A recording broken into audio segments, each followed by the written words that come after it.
for Game 3 between the Brewers and the Reds as we continue this 4-game set between the division rivals. And for the Brewers, it's been a great start to the series here in Cincinnati at Great American Ballpark. The Brewers have already picked up wins in their first 2 games of this series, thanks to some power from Eric Thames, Jesus Aguilar as well, a hot bat. And last night, Keon Broxton did a little bit of everything, including this rundown to help the Brewers pick up their 7th straight win against the Reds.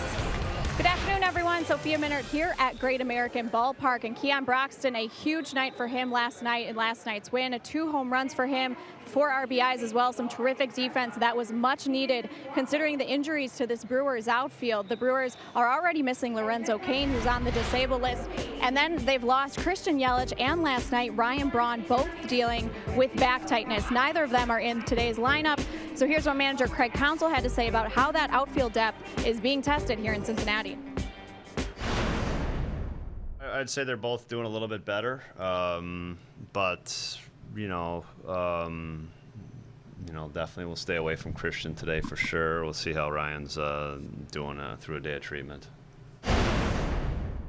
It was the 3rd career 2-home-run game for Keon Broxton last night. As we go up to our game announcers, Brian Anderson and Bill Schroeder. Certainly, this is not the position that Craig Counsell wants to be in, losing those 3 primary outfielders. But the way that Keon Broxton performed last night, the options are still there for him in terms of covering this outfield and really not giving up much defensively either. Well, it certainly speaks to the depth of the organization right now, Sophia. And I would say, Rock, that for the first time in Brewers history, they've had center field options like they've never had in Brewers history. And Keon Broxton is a plus defender. He went down to AAA, got some things worked out with his swing, his patience. All of that comes into play.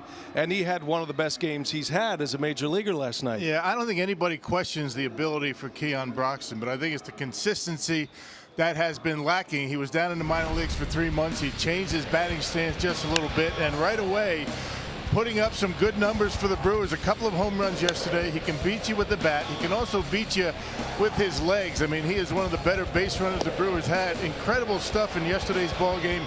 Stealing third base, got caught in the pickle, making tremendous defensive plays. One of the best plays that you're going to see a center fielder make. So as long as he's going to be able to stay consistent, this is going to be a good opportunity for him to show what he can do. Could be a big couple of weeks here for Keon Broxton as we head towards the All-Star break. The road warrior, Jhoulys Chacin, he's been fantastic away from Miller Park. He'll get the ball for the Brewers. We'll break down the starting pitching matchup right after this on Fox Sports Wisconsin.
Hupy and Abraham. Voted best, rated best. Hupy and Abraham. Tell them you mean business. By Miller Lite. Great taste and only 96 calories. And by Menards. Save big money at Menards on all your home improvement needs. Sunny and hot here in Cincinnati, Ohio today. It is game 3 of this 4-game series, and it'll be Tyler Mahle on the mound for the Reds here this afternoon. He is pitching well. He's 23 years of age and having his best run as a big leaguer. Just brought up to the big leagues last year, having a big month of June. Chacin has been the most consistent this year for the Brewers. Despite his rough last outing, he's been a road warrior. 2.35 earned run average, good enough for 6th best in the major leagues going back to May 10th. So that sets the stage for game 3 this afternoon. Tyler Mahle against Chacin. Brewers are trying to make it 8 straight wins against Cincinnati.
And we are just about ready for baseball this afternoon from the Queen City on a 94-degree day at Great American Ballpark. Brian Anderson, Bill Schroeder, Sophia Menard, our reporter. Today's game being produced by Brent Reeland, directed by Phil Malika. And the Brewers playing their 81st game of the season last night, the mathematical halfway point. And Milwaukee 2.5 games up on the Chicago Cubs starting to play today. The Cubs are in progress right now against the Minnesota Twins. Brewers are 15 games over 500 to start play today. They'll match up against a young right-hander, was called to the big leagues last year, made his debut last August. And Tyler Mahle has been their best pitcher in the month of June. Yes, he has. He's won 3 straight decisions in June, and to a tune of a 230 earned run average. Last time out against the Atlanta Braves, 5 innings, 3 runs. He's had some control issues, and his last 2 starts, he's walked and combined 8. So Brewers got to be patient with him today. 17th start, 6-6 record, and overall pretty good numbers, and earned run average under 4. Brewers are piecing a lineup together today with no Kane, no Yelich, no Braun. So the Potawatomi batting order looks like this. Brad Miller will play short. He'll lead off. Then Thames and Aguilar. In the middle goes Shaw, Perez, and VR, with Broxton, Kratz, and Chacin rounding out Craig Counsell's starting lineup. It is a 5-man bench for the Brewers today, but only 3 are available. So a short-handed lot are Milwaukee here today, and Mahle's first pitch is up and away we go from Cincinnati. The Brewers will wrap up this road trip tomorrow afternoon, and then it's right back home. They'll start a homestand against the Minnesota Twins and the Atlanta Braves. 2 excellent ball games for the Brewers in the first 2 nights of this series. They stretched it out last night, scored 5 runs in the 9th inning, and won it 8-2. Scored 6 runs in the last 2 innings. You look at the final score, Rock, and it was a much different ball game played than what the final score would indicate. Yeah, right at the end, the Brewers able to put some separation between the Reds and themselves with 6 runs in the last 2 innings. Miller a swing and a miss. 2-2 the count on the Brewer leadoff hitter. And Brewers doing all that with their starting outfield out of the game. It has been a plug and play roster all year. So many injuries, but those who have filled in have done so nicely. Miller strikes out to open up the day for Tyler Mahle. Well, let's check out the Reds defensively. You got Duvall, Schebler, and Winker in the outfield. No Billy Hamilton today, so maybe the gaps are going to be a little bit more open. Suarez, Peraza, Jeanette, and Votto from 3rd to 1st, and Kurt Casale giving a start behind home plate. Tucker Barnhart sits this one out. It is a hot one here in Cincinnati. Figures the ball is going to be flying today. Here is Eric Thames, and a swing and a miss at the first pitch. Thames has owned the Cincinnati Reds in his 2 years in the big leagues with the Brewers. It continues to have great success against this franchise. In 21 games, he's hit 13 home runs. Finds himself down quickly 0-2. Reds have a big shift on with 3 infielders on the right side. What's the book on Mahle here, Rock? He throws a lot of fastballs statistically, more than you would expect from a guy who tops out about 93, 94 miles an hour. Yeah, low to mid 90s fastball, 70% fastballs. He'll throw a slider, a changeup. Thames launches one to deep right, and this one's going to fly. And Eric Thames does it again to the Cincinnati Reds. Number 11 for Thames on the season, his 14th of his brief Brewer career against the Redlegs. And it's 1-0 Milwaukee. Amazing what he does to Cincinnati. On a 1-2 count, he got a pitch and lined it out of here to right. The Brewers get on top. Looked like a slider that time that just stayed in the middle part of the strike zone. Yep, 84. And Thames able to wait back long enough and knock it out of here. Something else. Boy, figure. Had that sound, didn't it? Barreled it up, a line drive rocket out of here for Thames. And here is Jesus Aguilar now. Thames hit a key home run Thursday night. Brewers were down 4-2 in the 7th. He hit a 3-run blast to give Milwaukee the lead, and they would go on to win game 1. And he gets the Brewers started with a bang here in the 1st. Jesus Aguilar's birthday today. Feels like his whole season he's been celebrating a birthday. No kidding. Not just his activity on the field, but off the field too. Yeah. He's a very happy, jovial, party-like guy. Happy birthday to him. Some kind of season. 2nd in the league in homers. Nolan Arenado hit number 20 yesterday for the Rockies. That's who Aguilar trails as he hits one foul. Doesn't quite qualify for a lot of the statistical numbers in the big leagues in the National League. He's leading Nolan Arenado in slugging percentage, but he's about 5 at-bats away from qualifying in that regard. Arenado and Bryce Harper both homered yesterday. Nationals had the blowout win against the Phillies. Arenado and the Rockies in Los Angeles.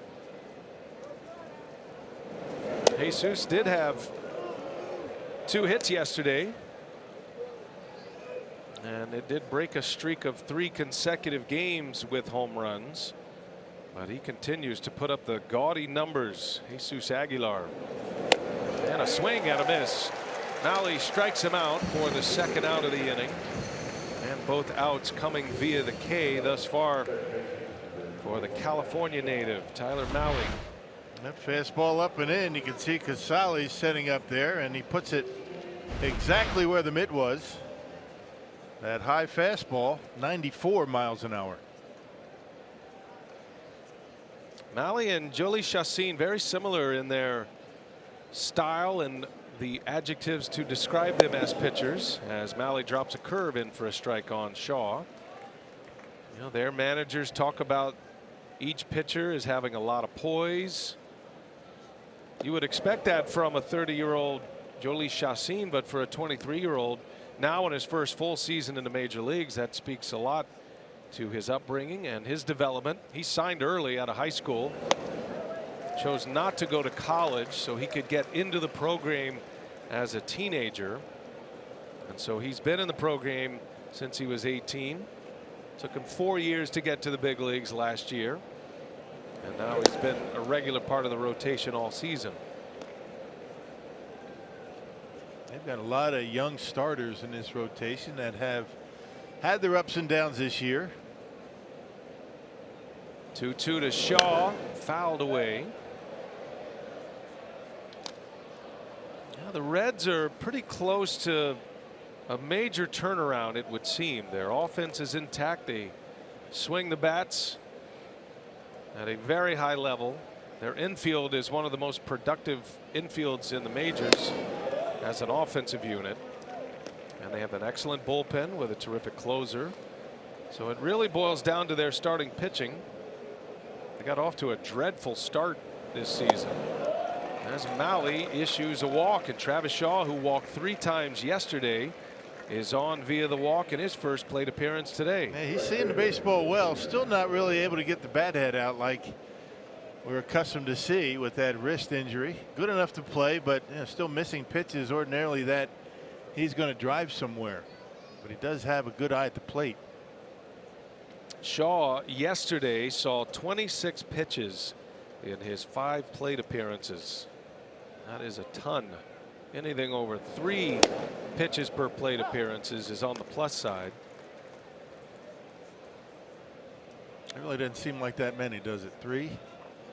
So many guys swing early, but then you consider the deep at bats compared to, like Joey Votto yesterday, twice swung at the first pitch. Right, made outs. Made outs. Yeah. 7 pitch at bat resulting in a walk for Shaw. Hernan Perez gets the call in right field here today. Overlooked in the Broxton performance yesterday was a key double by Perez. It was a 1 RBI double.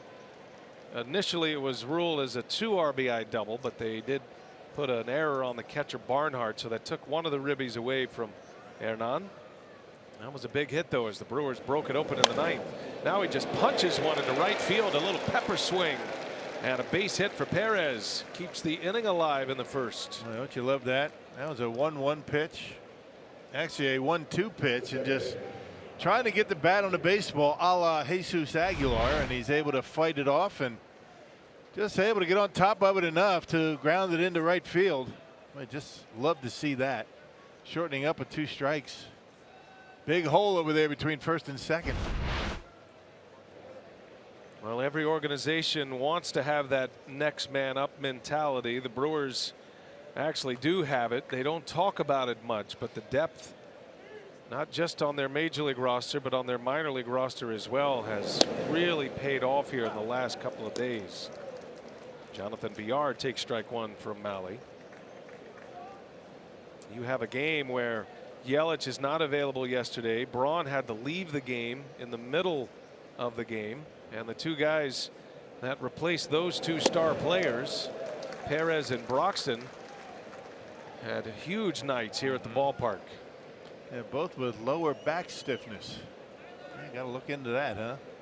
Maybe sleeping wrong. Broxton due next. Jonathan VR would love to give him an at bat in this first inning.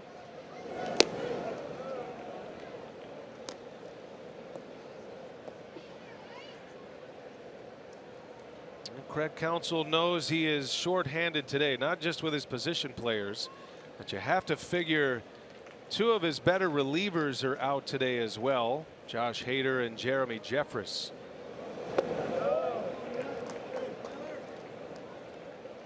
And Jeremy's pitched a lot. Josh Hader 3 of the last 4 games. Corey Knebel, if need be, can maybe give you more than 1 inning today. Might see that if the Brewers have a lead. One of the benefits of the outburst in the 9th yesterday, the fact that the Brewers didn't need Knebel to close it. Here's a 2-2 and VR is down on strikes. Mahle strikes out 3, but some damage done in and around those Ks, including another Eric Thames home run. 1-0 Brewers off with a bang this afternoon in Cincinnati. The Reds are coming up.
Cincinnati Reds. He has the Brewers on top 1-0 as we head to the bottom of the first inning. Jolie Chacin on the mound for the Brewers this afternoon.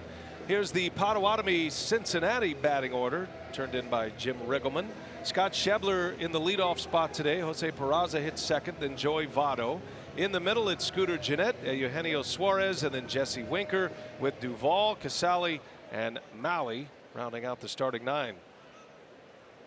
As you've seen, making start number 18, he's got a 382 earned run average. He's been very good on the road. He's 4-1, and this is 11th start on the road. So a lot of road starts for Chacin so far this year. 376 earned run average away from Miller Park. Took a loss his last time out. First ball swinging. Scott Schebler right to Aguilar, and 1 pitch and 1 out for Chacin. Well, check out the defense behind Eolis Chacin. You got a different outfield. You got Thames, Broxton, Perez in the outfield. Pretty loose on the bench as far as outfielders go. We'll talk about that as we go. Shaw, Miller, VR Aguilar from third to first, and Eric Kratz behind home plate. The veteran, the 38-year-old, gets the start in this hot day in Cincinnati and loves every minute of it. Yeah, he is comfortable in this kind of weather. Jolie Chacin, Venezuelan native, hoping to make it an efficient day on the mound against the heavy-hitting Reds. Jose Peraza takes a strike.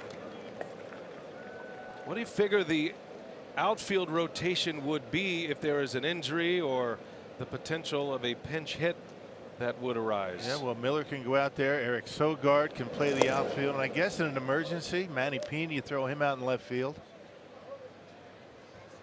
Who knows? You know, maybe you throw Brent Suter out there. I don't know. Yeah, which pitchers are outfield available? You might see a pitcher pinch run in today's game. It's possible in a bunting scenario. Council could use a pitcher to get a bunt down if you get into a matchup situation. It's going to be a creative managerial process today, though, for two of the five guys on the bench probably not available. Yelich, Braun, Sogard on the bench, Manny Pena, and Orlando Arcia. So I guess what you see is what you get here today. You're not going to see a whole lot of changes. This would be the opposite of a spring training game. Everybody will let it ride, and certainly Jolie Chacin knows the state of the active roster right now, and pitching without a net, as they say. Not a whole lot of backup back there. The bullpen scenario is a little bit different, with potentially no Hader and Jeffress, but the Brewers do have innings to get from guys like Taylor Williams, Jacob Barnes, Dan Jennings would certainly be hot here today, would be available. That is a called strike 3, a fastball on the edge, and Chacin has retired the first 2 Reds to get his afternoon started. And Jolie's had some command issues against St. Louis. He walked 5 in that start, 4 1/3, 5 walks, 8 earned runs. That one right on the edge, and Peraza caught looking. Home plate umpire this afternoon is Chad Fairchild.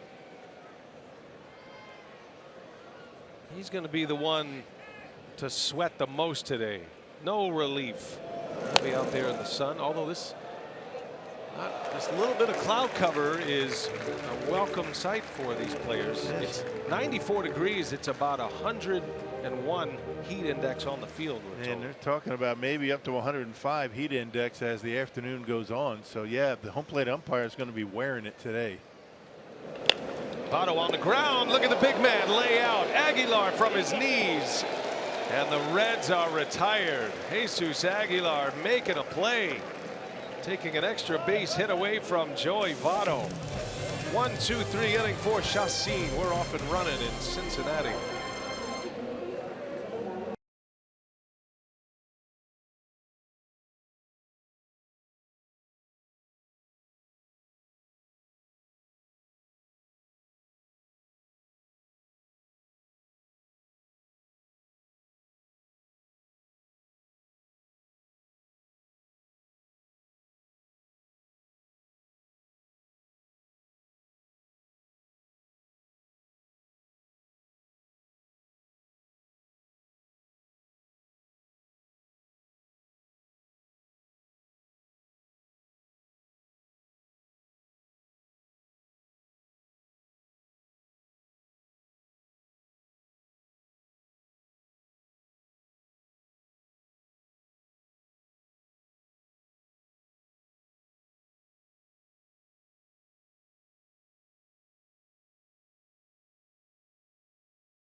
For the series finale against the Braves, will take home a retro Robin Yount 1970s replica jersey courtesy of Orbis Corporation. Secure your seats at Brewers.com.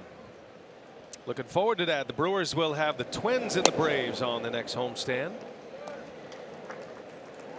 Second inning from Great American Ballpark. Keon Broxton leads off for the Crew. Broxton, Kratz, and Chacin coming up. There's a little tapper to third. And Suarez will make the play to retire Broxton. A few more breaking balls out of Tyler Mahle so far. We've been told it's 70% fastballs, but he's working in the changeup and the slider, to the Brewers hitters. No surprise there. Brewers pretty good fastball hitting club.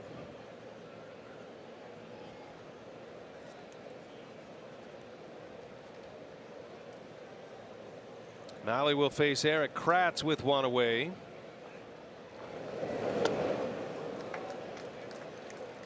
Kratz has been catching a lot here lately.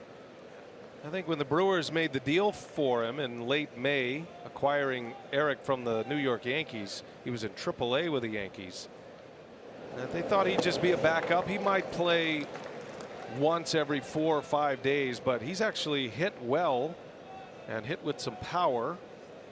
And so Manny Pena, who has struggled a bit offensively, has lost a few games to Eric Kratz. Brewers are searching for offense from the bottom of their order. Kratz is the 4th strikeout victim for Mahle. Yep. And yet another breaking pitch. So the scouting report, that we got, predominantly fastballs. You can throw that out the window so far today. And that'll bring up Jolie Chacin, the Brewer pitcher.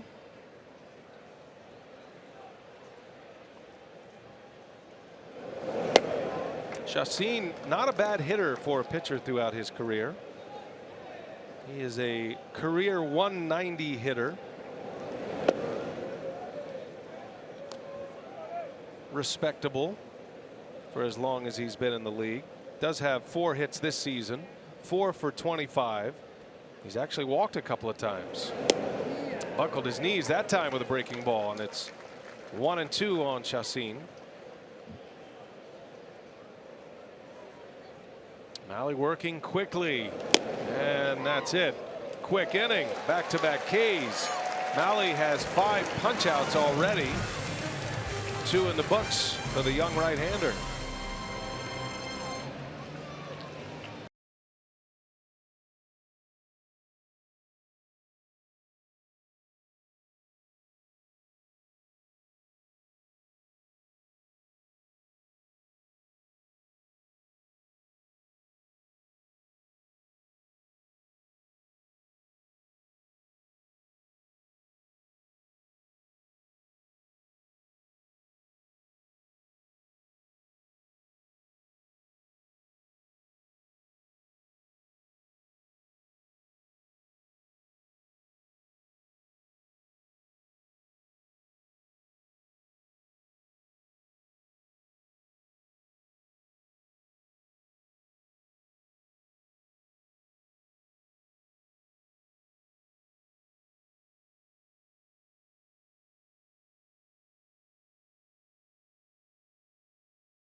Lottery, reminding you to please play responsibly. By Ascension, coming together to give healthcare a better name. We are Ascension. And by Wisconsin Dells, the water park capital of the world. Well, let's check out our Pizza Ranch for the win. Let's talk about beating the heat. We've been talking about how cold it's been all spring. Heat index is supposed to get up to 105, so stay hydrated, partner. You're going to need a lot of liquids in you. The different outfield, the Brewers are looking for some production. Kane, Yelich, Braun all out of the lineup, and that's going to be a big story today. And we talked about the Reds offense. They got 10 guys in the top 10 in hitting. Scooter, Jeanette, Suarez, and Votto. Well, they have been very aggressive here today, this Reds lineup. Jeanette on the first pitch grounds out. I'm not quite done yet. I wish Scooter would have taken it. Kind of interrupted you there. Go ahead, Rock. Continue on. Well, with the Pizza Scooter Ranch. leads the league in hitting at 327. You know, and the Brewers pitching staff has held those 3 guys to only 4 hits in the series. 3 of the 4 have come from Suarez. So they've done a good job against some pretty good hitting. Just proves your point. Jeanette is 0 for 9 in this series. Batting average when this series began was .336. Here is Suarez now. Are you staying hydrated? Yeah, I'm rocking the hot tea right now. Yeah, that's amazing to me. Hot tea today? It's habit. Man. Hot green tea. It's good for the soul. Yeah. It does give you the sweats, though. Mm-hmm. Not quite like the meat sweats that you're going to be experiencing tonight. Yeah, but tonight. throwing down a 24-ounce Jeff Ruby steak. Brontosaurus steak. So curveball in there for a strike. Yeah, son Billy's in town, and you know, I had to coach him to come up here from Tennessee. You know, Fort Campbell, and I told him I'd buy him a big steak while he was here. It's the only way I can get him here. Great to see him. Sergeant Billy Schroeder, United States Army. It's a pop-up into foul territory. That's going to be in the seats. It does remind me to thank Billy and thank all those who served. And you know what? It reminds me to thank all the families, the parents, spouses of those who are serving in our military as well, because they serve too. So a great job. You raised a great kid, and it's been fun to hang out with him this week. Yeah, great to see him. Haven't seen him since Christmas. Not too long. 2-2, a little quick release by Chacin. And the count will go full. Chacin will do that every now and then. No leg kick. He'll just do a little modified slide step, trying to catch the hitter off guard.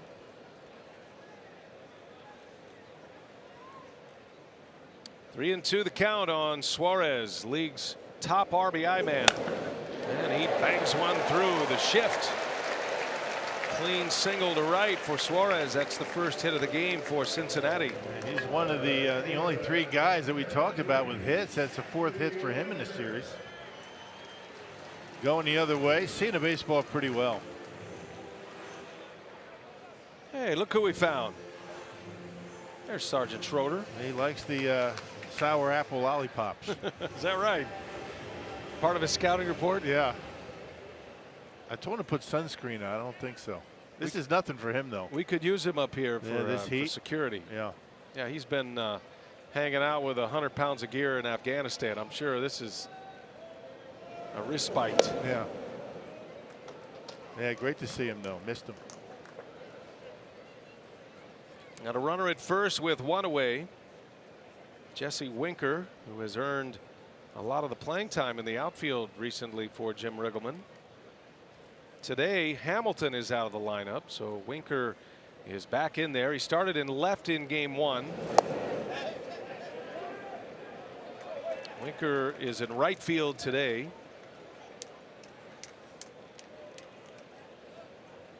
Homered on Thursday night.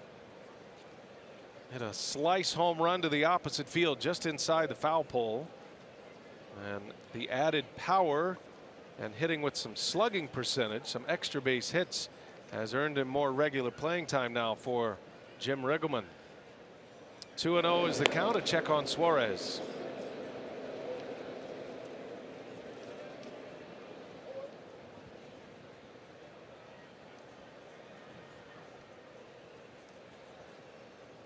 Chacin is a ground ball pitcher when he's right. He'd love to get one right now. Brewers are set up to turn 2. 2-1.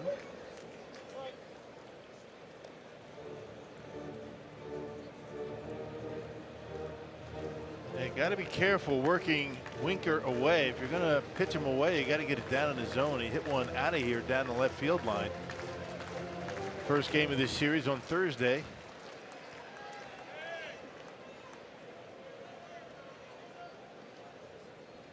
See what he has in mind here on a 2-1 count.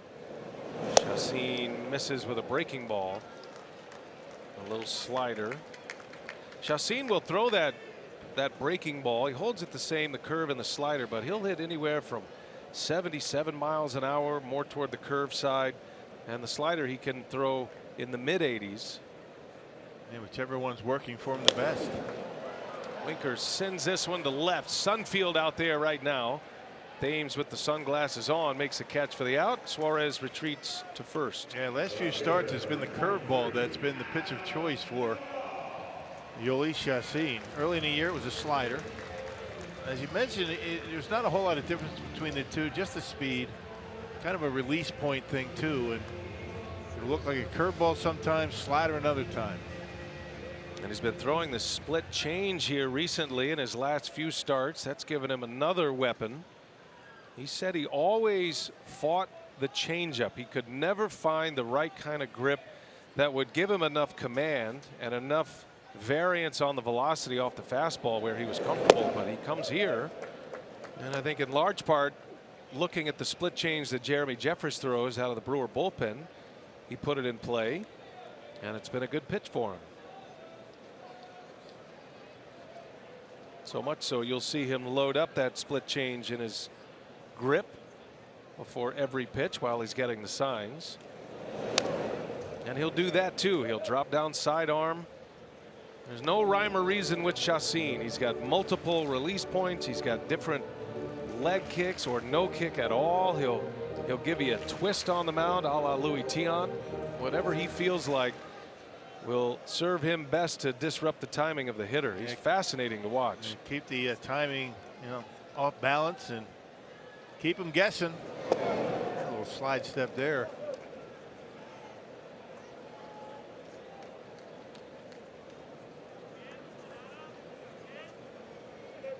Two balls and a strike. Adam Duvall, an all-star 2 years ago. Big power hitter at the plate. And Chacin spins a breaking ball in there for strike 2.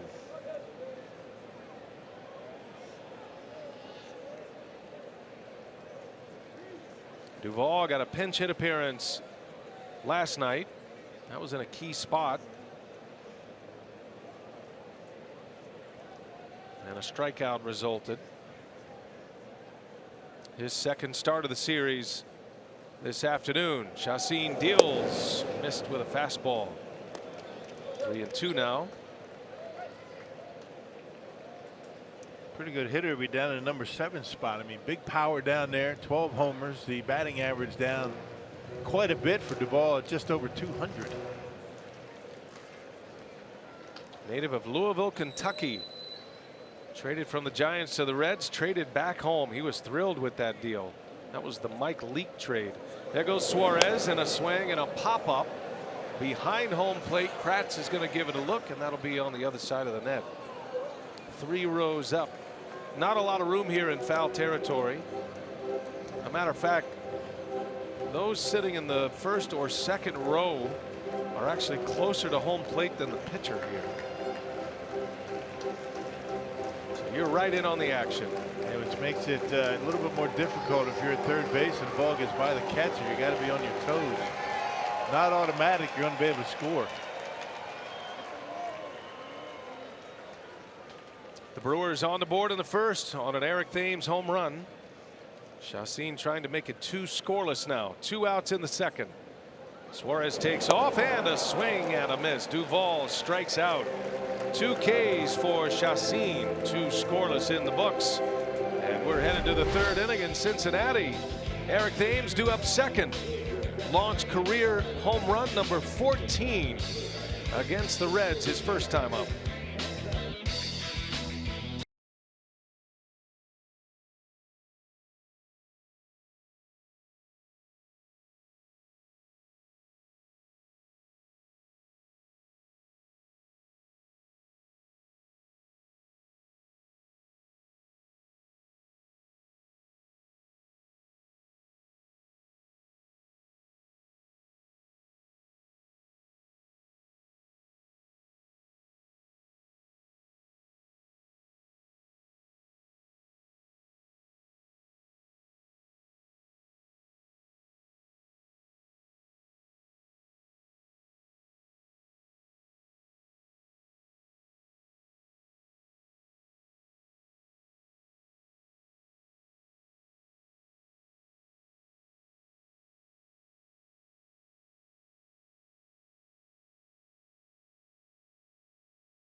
You can stream them live on your mobile device with Fox Sports Go. Download the app, take Fox Sports Wisconsin and Brewers baseball with you wherever you go. Saturday afternoon in Cincinnati on the banks of the Ohio River.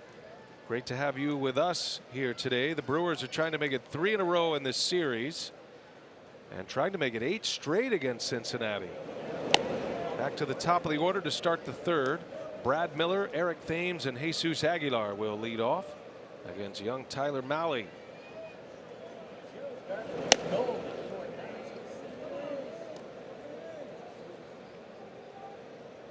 Miller starting at shortstop once again today. Arcia on the bench. Normally with Chacin on the mound, Arcia is at short because Chacin gets a lot of ground ball outs, but I think Council's making the play for better offense today with so many of the big pieces out for the Brewers. And if you're just picking us up this afternoon, Lorenzo Cain still on the disabled list with a groin strain. And then Christian Yelich left Thursday's game after his first at bat with lower back tightness. Ryan Braun left in the 5th inning yesterday with lower back tightness. So that heralded outfield of the Brewers, Braun, Cain, and Yelich, are not available today. Yes, that's a lot of offense obviously out of the lineup, and Orlando Arcia just having all kinds of problems at the plate. Swinging pitches out of the strike zone, not really identifying ball strike very well. It's going to be another strikeout for Mahle. That's number 6 already. Of the 10 outs he has recorded, 6 of them are punch outs, and Miller is gone. Second time he struck out, and that'll bring up Eric Thames. Powerball home run for Eric Thames, number 11 and number 14 in just 22 games against Cincinnati. And really the only mistake that Mahle's made with the breaking pitch. A lot of his strikeouts already today have come on the curveball slider, and most of them out of the strike zone.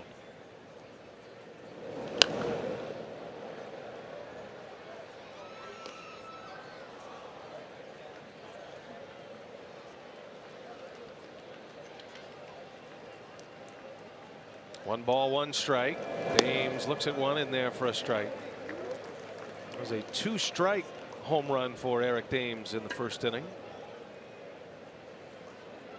Yep, a 1-2 slider right down the middle. Eric was not pleased with the call of a strike in his first at bat to get him into a 2-strike count. And then he hit one out. Maybe he's better with 2 strikes. Takes one on the inside corner. He got him.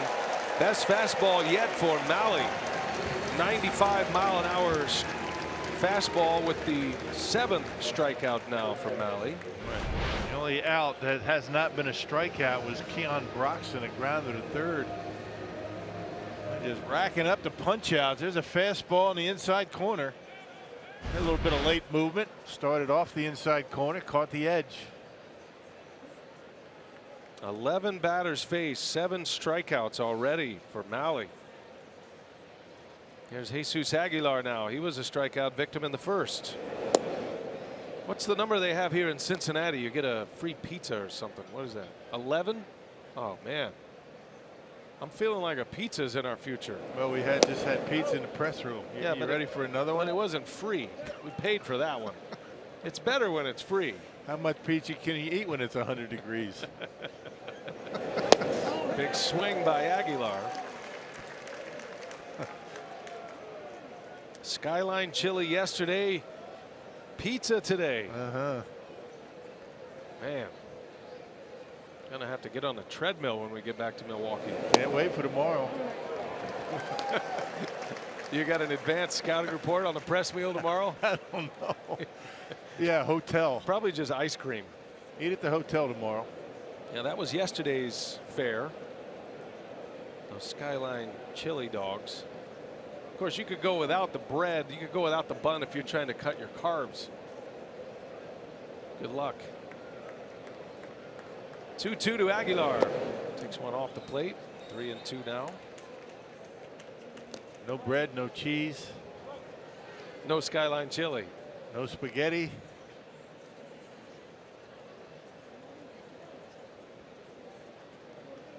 Payoff pitch. Aguilar waves and misses. Number 8 for Mahle, strikes out the side for the second time today.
Solo home run, and that's the score here in the third at Great American Ballpark. In our UW Whitewater minor league scouting report for Zach Davies, it was his third minor league rehab assignment last night in with the Wisconsin Timber Rattlers, and it was not a good outing for him. 3 innings, 6 earned runs on 10 hits, gave up 2 home runs.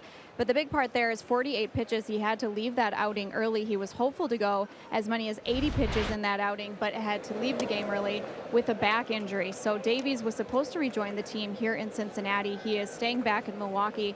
Craig Counsell said today that Davies will see the team doctors likely on Monday, and they'll get an update for Davies on just the back injury and what that means for him moving forward. But he's been on the DL with that right shoulder injury. All right, Sophia, thank you for that report. And just a tough year for Zach Davies, who was one of the Brewers' best starters last season. He just cannot get healthy. Started with a shoulder injury, inflammation in the shoulder, and now he's developed a back problem as they check on the swing, and it is a full swing and a strikeout against Casale. That's number 3 for Chacin. Yeah, and Zach Davies is one of the guys that Craig Counsell was really counting on to anchor that starting rotation with Jimmy Nelson on the disabled list. No real news on Jimmy, and that's a blow. I mean, Brewers are looking forward to getting him back. 1 out. Here's Mahle, the pitcher. Reds have their pitcher batting 9th today.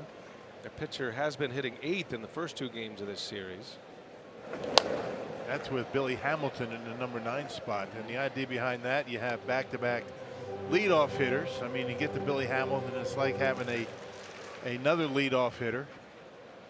9th spot, 1st spot in the batting order. Trying to get a few more guys on for Joey Votto and those guys. No balls, 2 strikes. Slow roll to third. Shaw across the diamond in time for the out. 2 away in the Reds' third. Now the Brewers are hopeful to get Wade Miley back in the picture. It will be very interesting to see if Miley's rehab goes well and he's able to come back on schedule. He is not eligible until July 9th, but you figure that's going to be after the All-Star break. So if he's ready to pitch and ready to start even, does he come back into the rotation or not? Who do you take out? They're all throwing well. I mean, honestly. Now the odd guy out would have been Freddie Peralta, the rookie, but the way he's pitching, he's looking more and more like an ace every time he works. Well, he's always had the good fastball, but all of a sudden now he's throwing a breaking ball that's a very good pitch for him. Peralta's day is tomorrow. Looking forward to seeing Freddie fastball tomorrow. Coming off a win. He's already won 3 games. He's won 3 of his first 4 big league starts. Schebler pulls one foul. Back to the top of the Reds order. Schebler saw just 1 pitch in the first inning, grounded to first.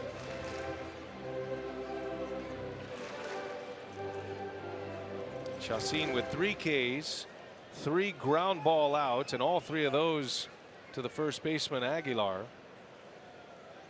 Does have the 1 fly ball out to Eric Thames.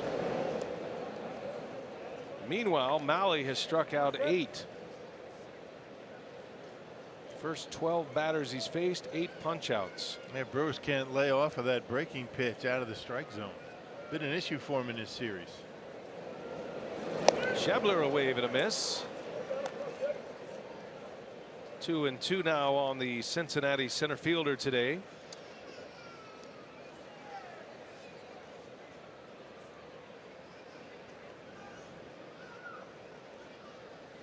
Schebler crouches down with 2 strikes.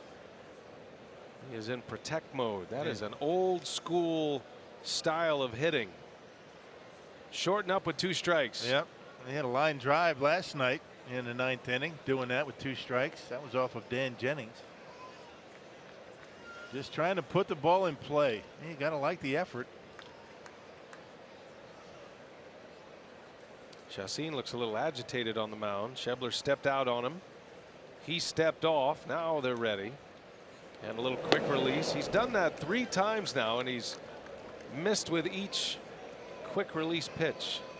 Don't call it a quick pitch. That's an illegal pitch. This one's just more of a slide step from his windup motion. Now the hesitation, and that one just missed. I mean, there is 2 schools of thought on it. A lot of pitchers who are focused on mechanics, pitching coaches even, will tell you if you disrupt those mechanics a little bit, it's hard to get it back. And we'll see if he keeps that going here. He's gotten a lot of outs that way, surprising hitters with that release. But most hitters now, I've noticed in the last few starts, are just taking that pitch. Right. So you got to throw it for strikes, which he has not been able to do here today. And ordinarily guys that will vary their delivery like that, normally veteran guys like Chacin, been around a long time. He spins a curveball in on Peraza for a strike. Any pitch and any count is the name of the game for Jolie Chacin.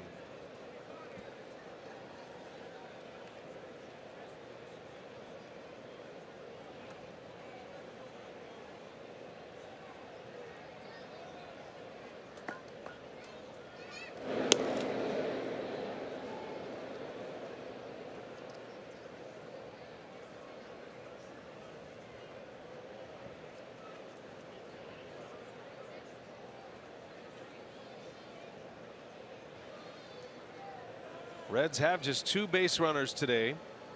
The single by Suarez last inning and this 2-out walk. Schebler goes, and a pop-up from Peraza back in the outfield grass. Miller hoping somebody comes in, and it is Broxton who is there to make the play to win the inning.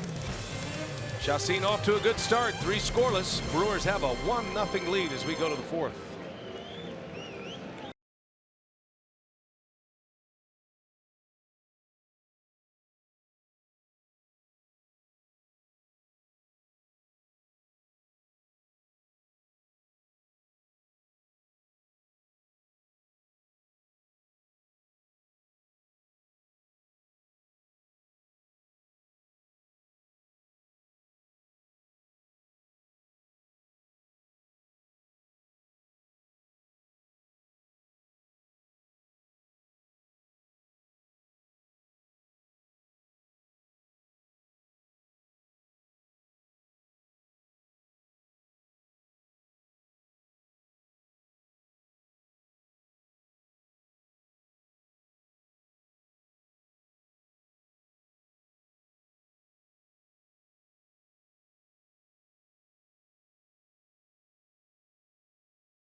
boxes. Go to brewers.com/vote and cast your ballot up to 5 times per day, 35 times total, to help send your hometown crew to Washington this July. It's coming up right around the corner. Well, the Brewers will have 1 homestand and 1 road trip prior to the All-Star break. Now we're officially in the second half of the season, right? This is game 82. Not officially, but mathematically we are. Mathematically, the second half actually starts after the All-Star game. The traditional statistics in baseball, first half and second half, are pre-All-Star game, post-All-Star game. So that's why we say the mathematical halfway point. This is game number 82 of the year. Brewers get to game 81 with a 2.5 game lead in the National League Central. 15 games over 500 is their record. So a great start to the year. It's been a lot of fun, and they're hoping that this year's second half is different from last year, as Shaw rips one but hooks it foul. Hit it a ton. Green light on a 3-0 pitch. Yeah. Fastball in. So best winning percentage through the first 81 games of the season in Brewers franchise history. Only the 2014 team had a better winning percentage. That team did not make the postseason. Another walk. That's 2 walks today. 5 in the last 2 games for Travis Shaw, who's nursing a sore right wrist as it is. So the Reds aren't really challenging that right wrist. And Shaw is aboard to start the 4th inning for Hernan Perez. Not sure they're pitching around him, or it's just good discipline at the plate for Shaw. Maybe a little bit of both.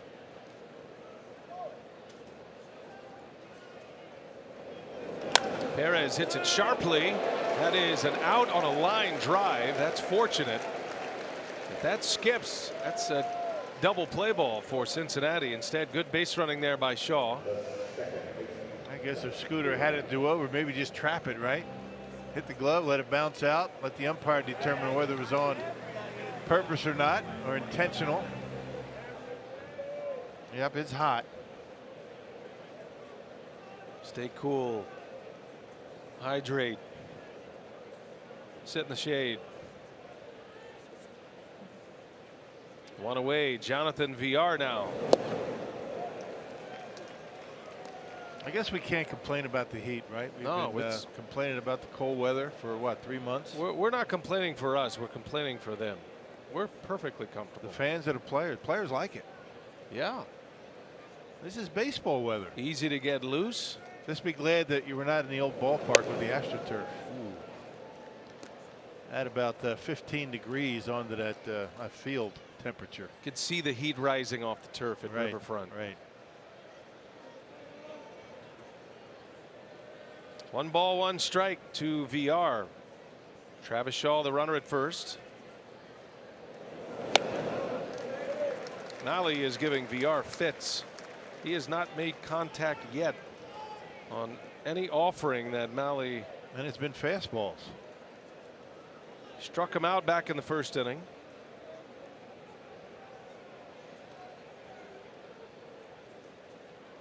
And a little half swing. They will ask if he went. He did not. Checks it.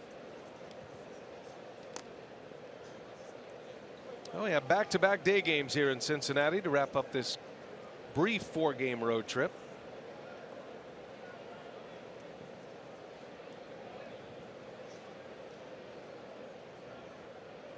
Tomorrow is a 1 o'clock local start, 12 o'clock in Milwaukee, 11:30 is airtime. Here's a 2-2. VR pops it up in the infield. And Suarez will make the play for the 2nd out. That's somewhat of an unusual start time today, right? I mean, 4 o'clock. What do you got on that? I prefer the 1 o'clock or the 7 o'clock start. I'm down on the late afternoon start, but I know why they do it. Here in Cincinnati, because of the downtown setting of the ballpark, just cross over the bridge, cross over the highway, and you're into downtown. And I think when they design the schedule and they get with city leaders. They want to try to create some traffic downtown. There's a lot of great restaurants here. A lot of entertainment. Fountain Square will be hopping tonight. They'll have a live band. They've really done great work here in Cincinnati the last decade, revitalizing this downtown area. And that's part of it. The 4 o'clock start. You'll be contributing to the local economy tonight. Food and beverage. Yeah. Gotta eat, right? Man's gotta eat. Broxton unable to check his swing. He's down 1-2. Yeah, we always encourage Brewers fans to join us in Cincinnati. Relatively easy drive. If you want to pack up the family, about a 6-hour drive here. Down goes Broxton. Mahle with strikeout number 9. Eric Dames' first inning home run, the only tally on the board. It's 1-0 Brewers. We go to the bottom of the 4th.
Some day game action this afternoon. We go out Detroit and Toronto, and Detroit had a 3-0 lead. Toronto would come all the way back. This was the walk-off home run by Justin Smoak to give the Blue Jays a 4-3 win. Again, the Toronto coming all the way back, down 3-0. The Blue Jays, they got a rocket in the Rogers Center. Tigers are struggling right now, mightily. Here's Joey Votto to start it for Cincinnati. We play in the 4th inning. It's 1-0. Eric Dames hit a home run in the 1st. And that's been it. These two pitchers have been on their game thus far. Votto was robbed of an extra base hit in the 1st. He hit a shot down the first base line. Diving play by Aguilar. Yep, Jesus on the line with the shift. Jonathan Vieira out in short right field.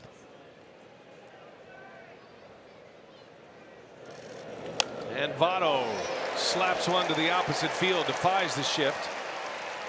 Joey Votto, just his 2nd hit of the series. He had been 0 for 12 before a single in the 9th inning last night.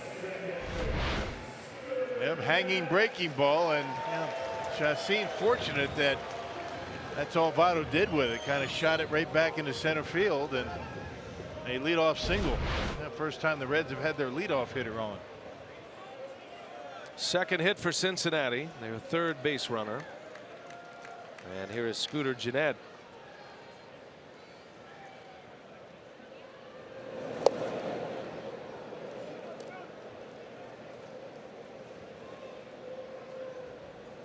Scooter, the Cincinnati native, born here, raised here, was a resident of Cincinnati until he was 13. His family moved to Sarasota. But even when he was in high school in Florida, he would come back to Cincinnati, stay with his grandparents, and he would play on summer league traveling teams in Cincinnati. This is the place he calls home. It's a shot through for a base hit. Votto's going to turn and head to third base. Perez with the long throw on the money, and Votto is out at third. What a throw by Hernan Perez. He's got the arm, plenty of arm in right field to make that throw. But that is a big time throw by Hernan Perez, getting Joey Votto. He's playing deep out in right field with Jeanette, and watch the way he comes around the baseball, gets himself in position to throw. And a strike into Travis Shaw, and Joey Votto's out by 5 feet. I think if Votto had it to do over again, he would not try to stretch at and go to third base. Great throw by Perez. You like how Shaw took 2 steps up to catch that ball before the hop came, knowing he had time to make the play. On the play, Jeanette moves to second base. So the Reds have a runner at second with 1 away now. And here is Eugenio Suarez. Yeah, you can do that if you're Shaw when you have the runner out by so much. Not even close. This is the guy the Reds want at the plate in a spot like this. He's been their best run producer, despite missing the first 16 games of the year with a thumb injury. And a wave and a miss. A slow breaking ball from Chacin. Yeah, this guy's been barreling up the baseball just about the entire series. One of the few that has. 16 homers, 60 runs batted in, and gave the entire league a 3-week jump start. Another swing and a miss. Same pitch. 0-2 the count.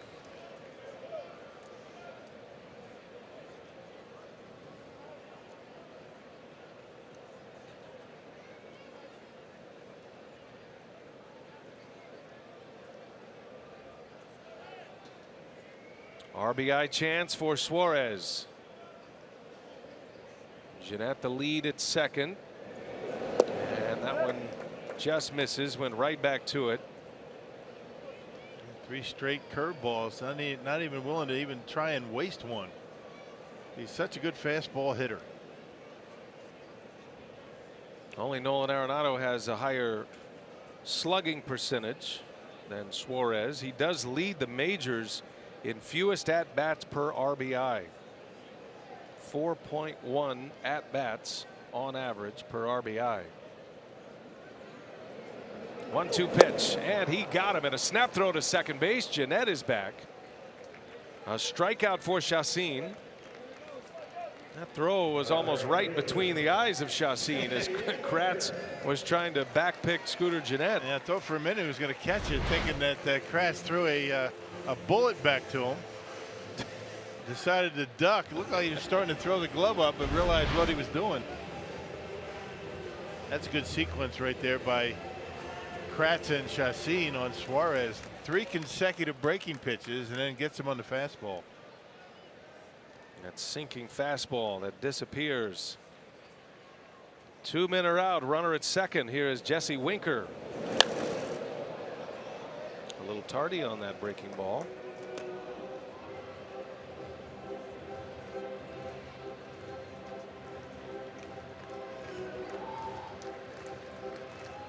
There's a piece of paper on the infield grass that Winker is having a difficult time with. Got a lottery ticket. A little shiny, maybe distracting to Winker. Roberto Ortiz, some housekeeping. Hard enough to hit the big leagues without shiny stuff behind Heaven you. forbid a rapper on the field. No balls and a strike. Wow. Remember old Candlestick Park, all the stuff that was blowing around on the field back those days? Looked like it was snowing hot dog wrappers at Candlestick. Yeah, everything's got to be just right these days. Oh, I can feel it coming. No, that's it. I can feel a get off my lawn moment coming here any second. I'm done. You're showing great restraint. Yeah. Can't hit with a wrapper on the field. If only you could hear us in the commercial breaks. No balls, 2 strikes. And that one just missed. A little high. Chacin working the high fastball.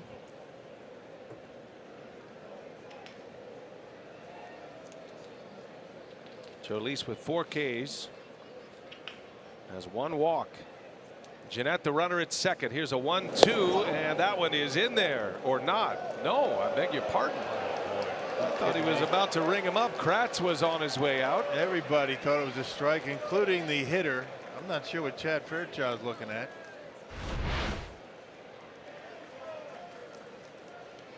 I mean, it's 100 degrees, Chad. How about calling a strike? Wow, at no point was that out of the strike zone. I mean, that's just, you got to be kidding me. So it's 2-2. Another opportunity here for Winker. And that one is a called strike 3. A makeup. He'll take it any way he can get him. Jolis Chacin, back-to-back Ks with a runner at second base. 5 strikeouts for the Brewers starter. And he is through 4 scoreless. Gets a friendly call on the breaking ball that time. Still 1-0 Brew Crew.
Show from our nation's capital.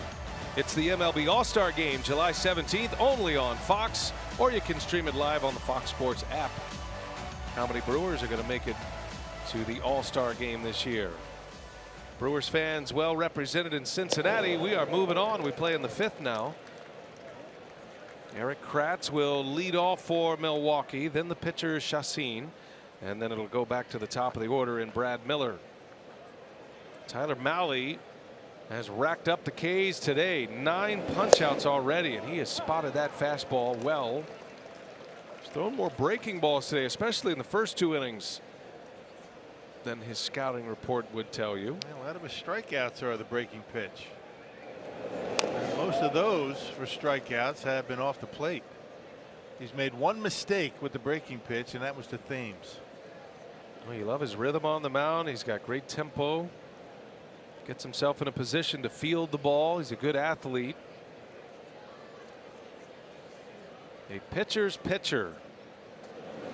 And a swing and a miss. Kratz strikes out. That's number 10 for Mahle.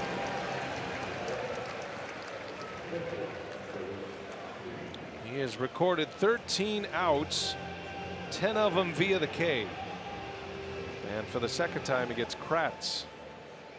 Season high this year for Mahle, 11. That was against the Braves. Jolis Chacin now, the pitcher.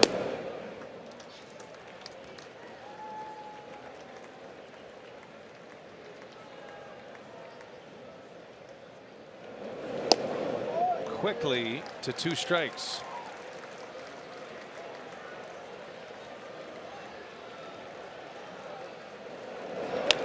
And he puts that one in play, drives it through the hole at 3rd and short. A base hit on an 0-2 pitch. So Chacin is aboard.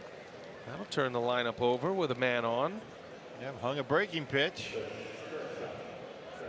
Doing him a favor. You leave those off-speed pitches up in the zone, you're doing a pitcher a favor. Get that down, you get him. It was a hanger. And right down the middle, a little outer half up, and Chacin able to hit it hard into left. He is aboard with 1 away. Brad Miller now back to the top of the order. Miller has struck out twice. Miller making his 2nd start at the shortstop position today for the Brewers. He didn't play any shortstop with the Rays to start this season. He was going to be taken off the big league roster. The Brewers were able to negotiate a trade with Tampa Bay to get him. Brad Miller for Ji-Man Choi. Choi hit a grand slam in Philadelphia to help the Brewers win a game, and then he was traded to the American League. That ball's ripped into the gap, deep left center field, and it is going to go to the base of the wall. Chacin chugging around 3rd will stop there. That's Brad Miller with a double. Hey, I like the way he swings the bat. Taking that one and driving it into left center. A good opportunity for the Brewers. All started with a base hit by Chacin.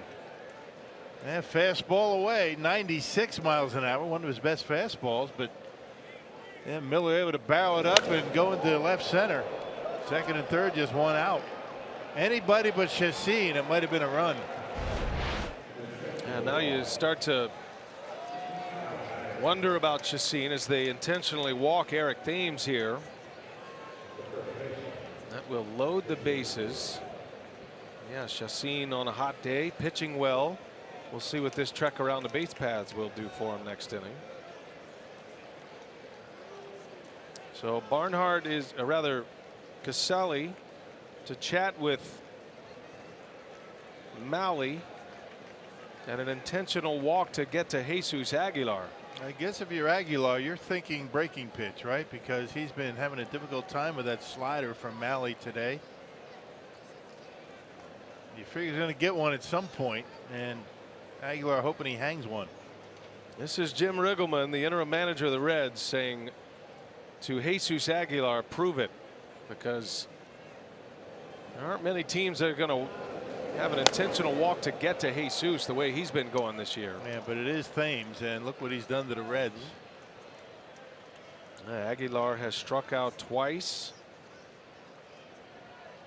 Bases are loaded. Big chance for the Brewers. They lead 1-0 on a Thames homer. That was in the 1st. They're loaded up with 1 away, and Aguilar with a big swing. Can't believe he missed it. Powerball home run leaderboard. Aguilar is at the top, 2nd in the National League in homers, or I should say 3rd, 1 behind the 2 leaders with 19. He'd love to clean him up right here. 0-2 the count, and he got him again. The move pays off. That slider gets Aguilar swinging for the 3rd time. Strikeout number 11. And none of them have been strikes. That one way off the corner. Jesus just not seeing the baseball today, waving at that breaking ball. He's been a very good 2-strike hitter, not that time.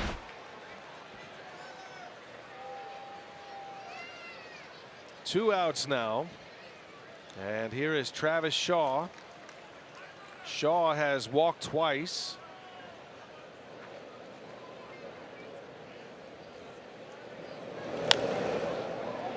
Fastball beat him. Shaw hit a rocket that would have had enough distance to go out. That was on a 3-0 pitch his last time up. He pulled it foul, and then he walked on the next pitch. Just when you think you're going to be getting breaking pitches, Mahle, crossing up Aguilar. He threw him 2 straight fastballs. He started Shaw off with a fastball.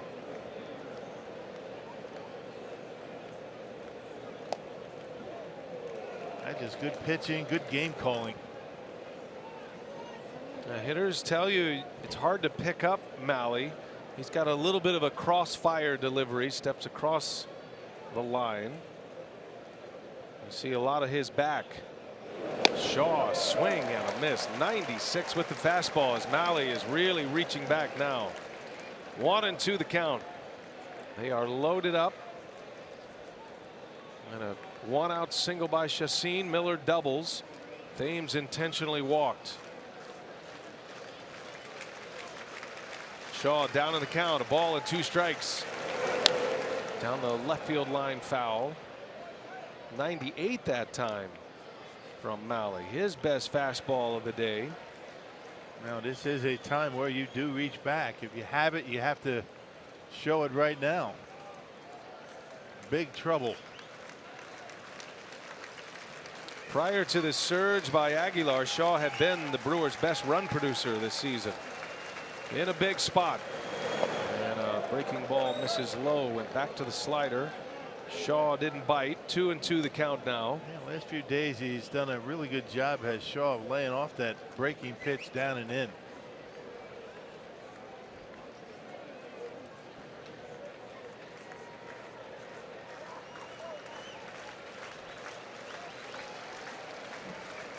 Do it again. 2-2 the count. And a called strike 3 on the inside corner. And Shaw not pleased with that call. He is rung up with the bases loaded. Strikeout number 12. And the inning ends. The Brewers come up empty in the 5th. Mahle. Back-to-back strikeouts of Aguilar and Shaw to end it.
Heroes. Today we look at outfielder Christian Yelich, whose brother Cameron serves in the U.S. Marines. He established Sluggers for Soldiers and last year was a Bob Feller Act of Valor Award nominee. And since May 14th, his 35 runs scored lead all of MLB. Now, of course, the Brewers have missed Christian Yelich and his production in the lineup the last few days. He exited Thursday's game in the series opener with back tightness. Yelich continues to get treatment for that.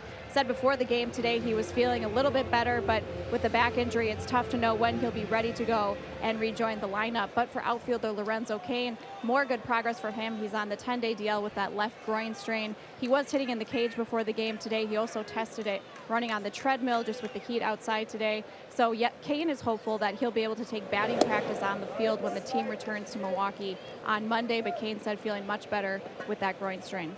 All right, Sophia, thank you for that. You know, there's a sense of urgency with those three outfielders to get back in the lineup. But in the meantime, the Brewers feel like they have enough talent to cover. Adam Duvall leads off for the Reds. The Brewers just let a golden opportunity go by. Bases loaded, 1 out with Aguilar and Shaw coming up, and Mahle struck them both out. Yeah, a good pitch against Shaw. One of those comeback two-seam fastballs with big velocity. That was a heck of a pitch. So 12 of the 15 outs Mahle has recorded have been via the K. He is in pursuit of a Reds record today. It is potentially in reach. The Cincinnati record is 16. Done on 3 occasions. Brewers want no part of that. But 12 strikeouts through the first 5 innings. A significant number. Yeah, well, you win a game, I think they'll take that. Yeah, 16 Ks and win 1-0. You're right. Yeah, put that in the books. Yeah. There's no shame in that.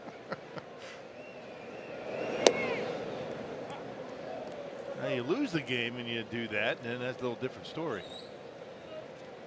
Well, the way the bullpen has gone for the Brewers, not scoring with the bases loaded and 1 out. That is a crusher for Milwaukee. Here's a swing and a miss. Duvall comes up empty on a breaking ball. Be interesting to watch Chacin pitch here in the 5th inning. He was on the bases for a while, running the bases. Got in a full sprint on a double by Brad Miller. Was unable to score last inning, or in the top of this inning. See if that takes anything out of him. And he walks Duvall. Never a good sign. A leadoff walk for a control pitcher. It's the 2nd walk of the game for Chacin.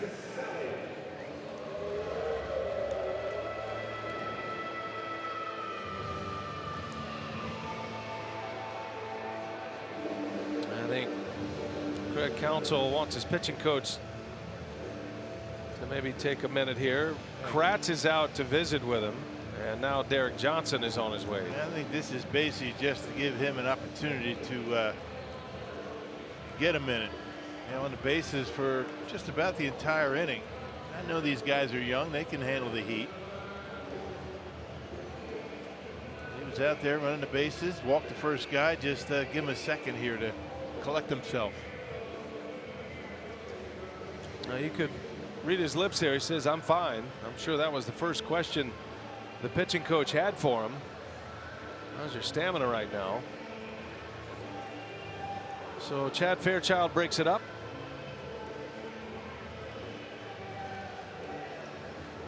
Kratz doing a masterful job extending that visit to the mound.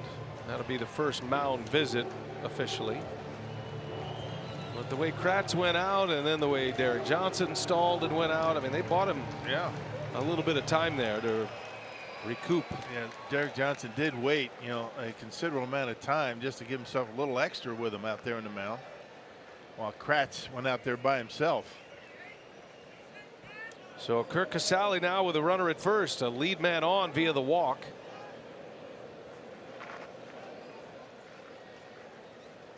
A double play candidate at the plate. The Reds catcher, and then the pitcher spot due up next.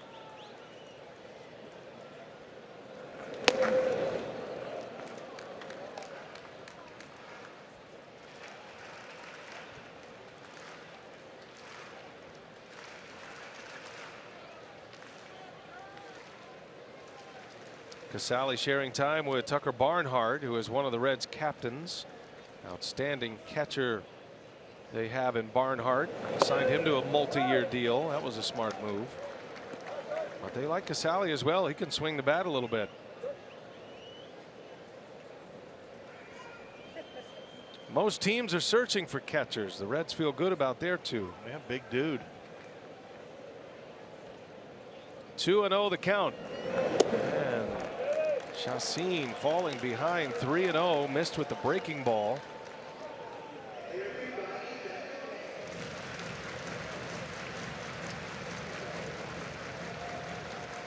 Counsell's got the card out. He walks another batter. You would probably see the bullpen spring into action. The 3-0 is right down the chute for a strike. He's had such good command up until this inning.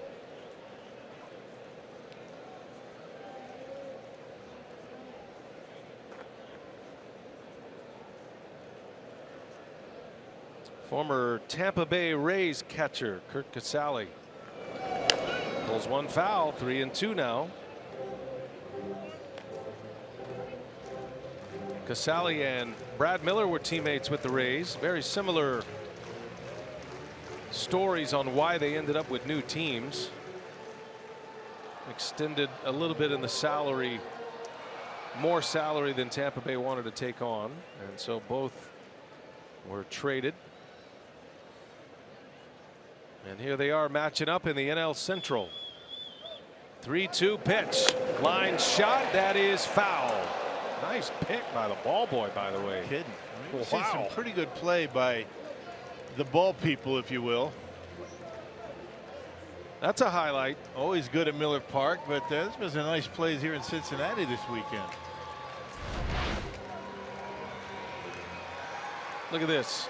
Snatch him up. Oh, nice. Oh, yeah. Yeah. There we go. Like he's been there before.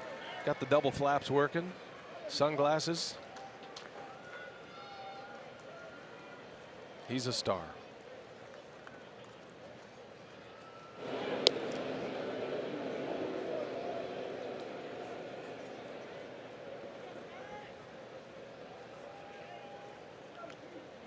This will be pitch number 7 to the Reds catcher. Chacin was down 3-0. He's got a 3-2 now. Runner at first, Duvall reached on a leadoff walk. There he goes, and the pitch is popped foul and out of play. Maybe just trying to stay out of that double play. Sending the runner, not a big base stealer, but you know, Chacin, a good ground ball pitcher, maybe just trying to make sure they're trying to make that double play a little bit more difficult. Casale did strike out in the 3rd inning. Opens up the door for a strike him out, throw him out potentially. Got to throw another strike here, though. The 3-2 runner goes again, and a shot foul. And Casale will see at least 9 pitches. Starting to leave that breaking pitch up in his zone in this inning, giving Casale an opportunity to barrel him up. He's been out in front of him.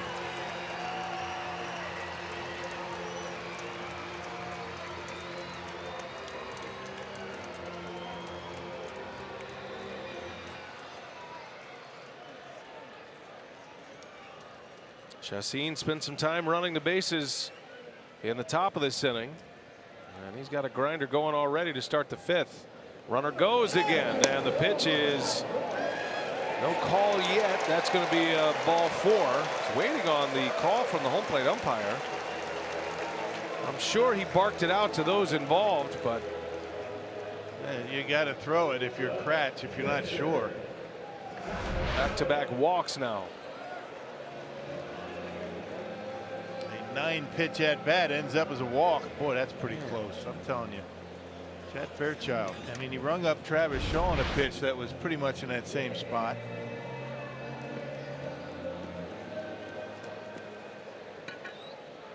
Two on with 2 walks. That'll give the pitcher Mahle a chance to bunt the runners over. Corner infielders creeping in for the Brewers. Aguilar, while 300 pounds, is pretty light on his feet at first base. He's made a number of outs at third base on bunts in this situation.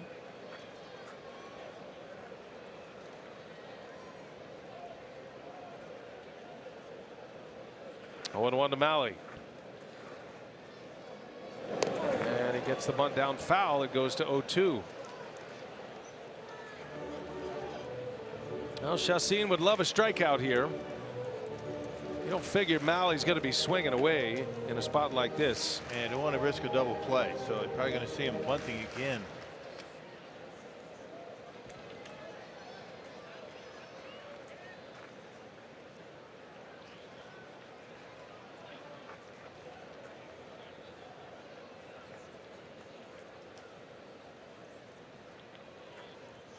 No balls, 2 strikes. And he does get the bunt down. Shaw's only play. Nobody's at first. The Brewers botch the coverage here. And they're going to be loaded up now. I'm not sure what play they had, but I don't know why VR is standing at second base. If VR goes to second base, then Aguilar has to stay put at first. Man, that's a big mistake. VR is holding the runner at second. Well, I would imagine, given that defensive alignment, that VR, or I should say, Aguilar has to stay put. Nobody even close to first base. Wow. Craig Counsell talking it over with Carlos Subero, who runs the infield. So there was a mistake there by someone, and now the Reds have the bases loaded. Nobody out. Top of the order coming up. Here is Schebler.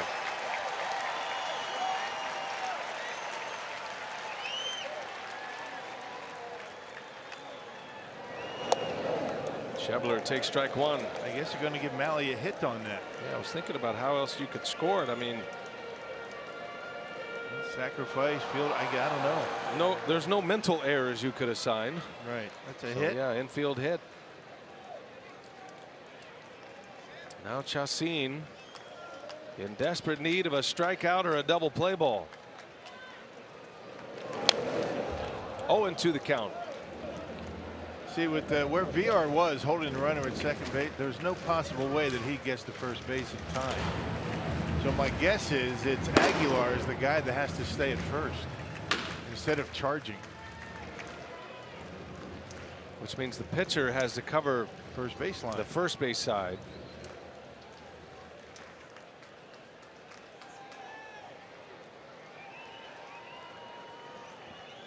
Saw the Brewer bullpen active. Mike Zagurski getting loose. Just called up from AAA to start this road trip. 0-2 the count with the bases loaded. And a foul tip. He just got a piece. And Brewers playing back up to middle for a double play. They'll trade 2 outs for a run. This is an unusual double play combination with VR and Miller. This is only the second start at the shortstop position for Miller. He is not a shortstop by trade. A utility man who can play there. 0-2 pitch. Driven to center field. Broxton is there. He makes the catch. And the throw comes to second base. That's going to get a run in. Sac fly and an RBI to tie the game from Scott Schebler. We're all even at 1.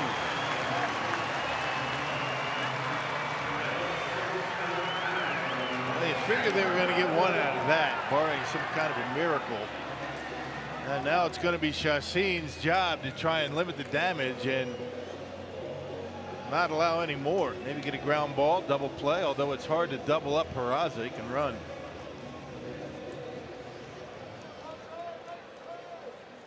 Peraza is 0 for 2. Chacin struck him out in the first inning. And then he popped up to center field in the third. 2 on, 1 away. Joey Votto due next. You want to get a hitter hot in your lineup. Put him in the spot in front of Joey Votto, or in most major league lineups in front of that 3-hole hitter. That is the golden position in a batting order to hit second. And Peraza with a chance to bring in some runs here. That's a strike on the corner. Yeah, basically, rule of thumb is your best overall hitter is your number 3 hitter. And you don't want to be walking the number 2 hitter to get to that guy. So you're going to get something to hit.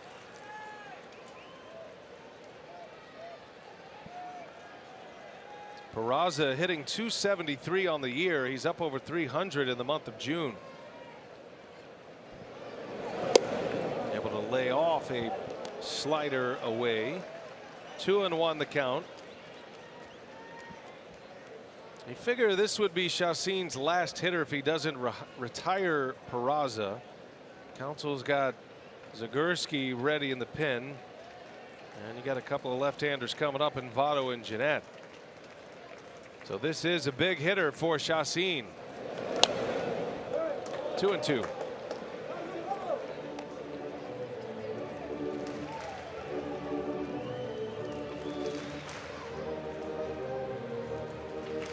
High pitch count already, only 1 out.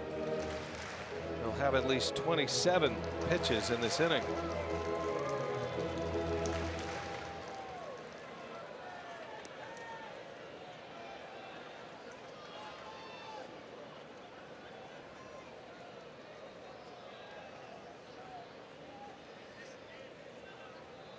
Two and two the count. Back to the mound. Chacin goes to second, and VR makes a nice stretch to get the out at second base. What a nice play by VR. That ball could have been easily into center field. Tried to be really quick to get it to second. You're really not going to double up Peraza. He can run. You just want to make sure of one, and he nearly threw it away. Good play by VR. Not really acting like a pivot, but he's more like a first baseman right there. Good play by Jonathan. Like Chacin threw a little changeup over there to second base. Had the full grip on it. So 2 men are out.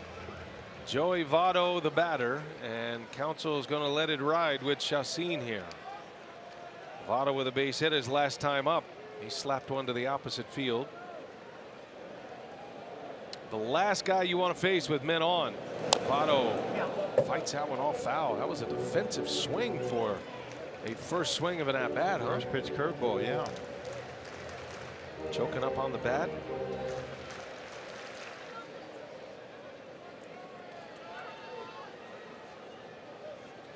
The National League leader in on-base percentage, Joey Votto, leads the league in walks as well. And a foul ball. Caught a break. As that hit right above his knuckles on the handle. 0-2 the count on Votto. It doesn't bother him to hit with 2 strikes. Milwaukee had him loaded with 1 out in the top of this inning. Did not score. The Reds loaded him up with nobody out. They've got 1 in. This would be a victory for Chacin if he can get through this inning with only the 1 run scoring. First and third, 2 outs, and a check on the runner at first.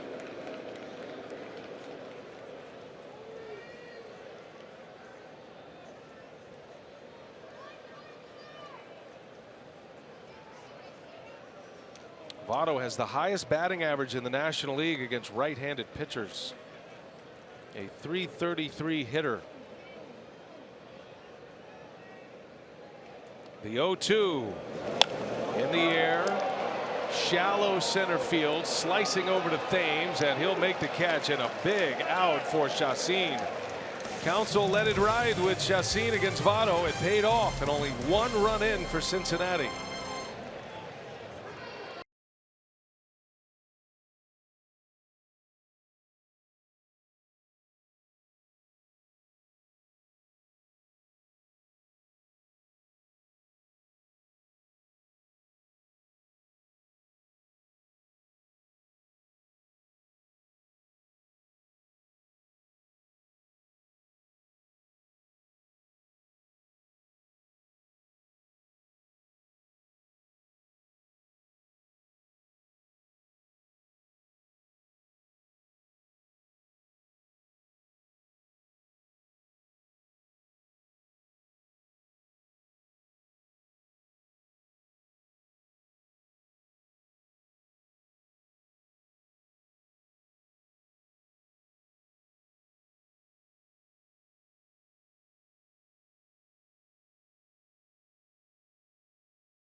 head to the 6th at Great American Ballpark. And Summer Slugger is here. The Brewers have partnered with digital learning innovator Everfee to help prevent the summer slide in 3rd through 6th graders.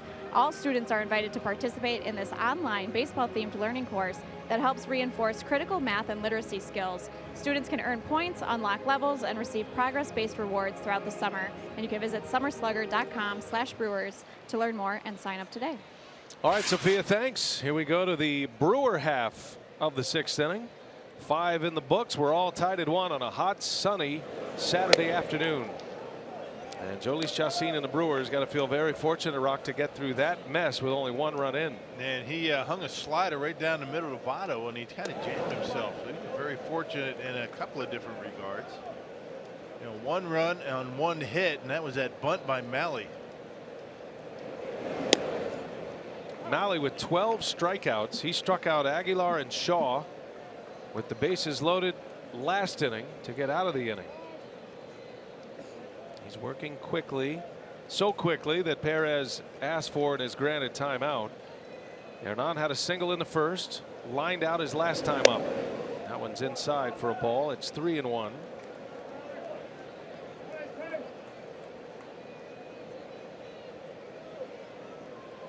And Mahle delivers a strike on the edge. A lot to like about this young pitcher. 3-2 on the way, and Perez pops it foul. I think the pitch count's going to get him after this inning. He's at near 100 pitches, 98 at this point. I think the Brewers are looking forward to seeing him exit this game. Yeah, and the Reds have a very good bullpen, but no Michael Lorenzen available today. He went 3 innings yesterday.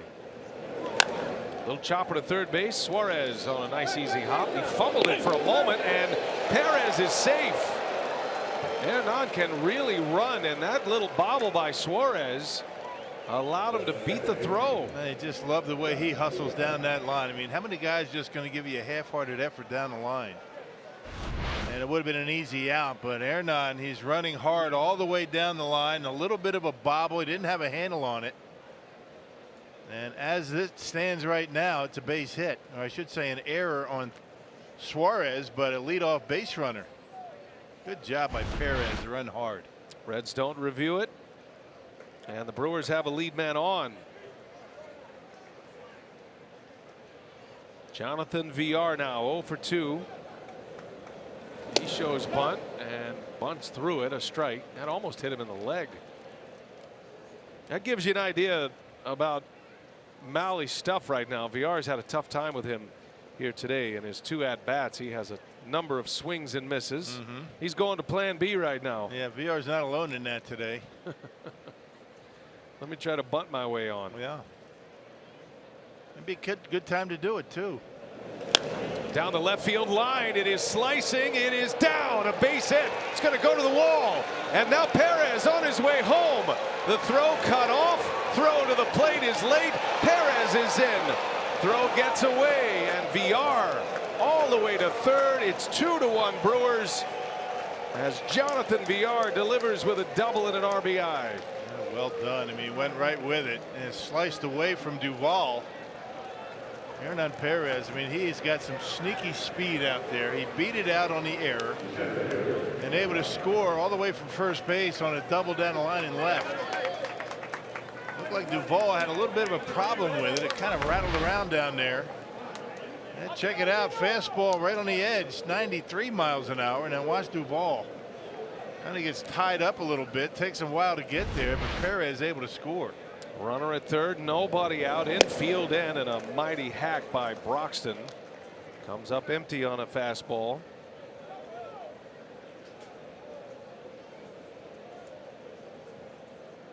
An error to start the inning. Perez sprinting down to first, put the pressure on Suarez. And an E5, and now the Brewers have regained the lead.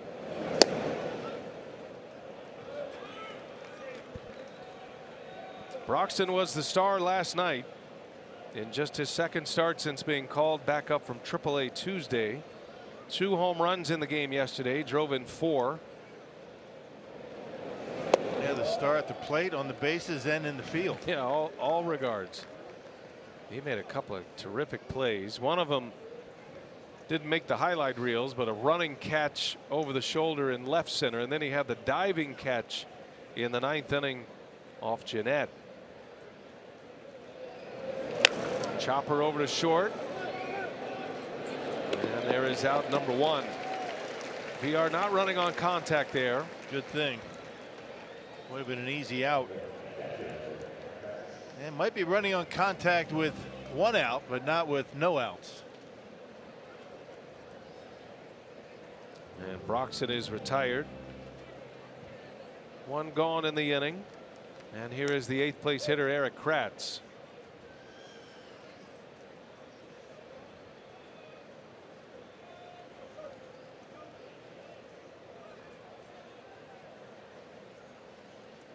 Kratz has struck out twice.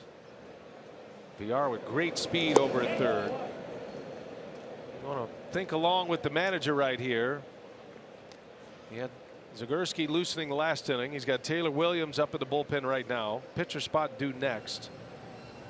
You wouldn't think that Chacin would hit if that spot comes up, unless maybe Kratz hits one out of here. But the Brewers are down 2 position players today. Braun and Yelich, both on the active roster, part of the bench, but both with lower back tightness. And the bullpen a bit thin. Might pinch hit for him if Kratz doesn't drive him in here.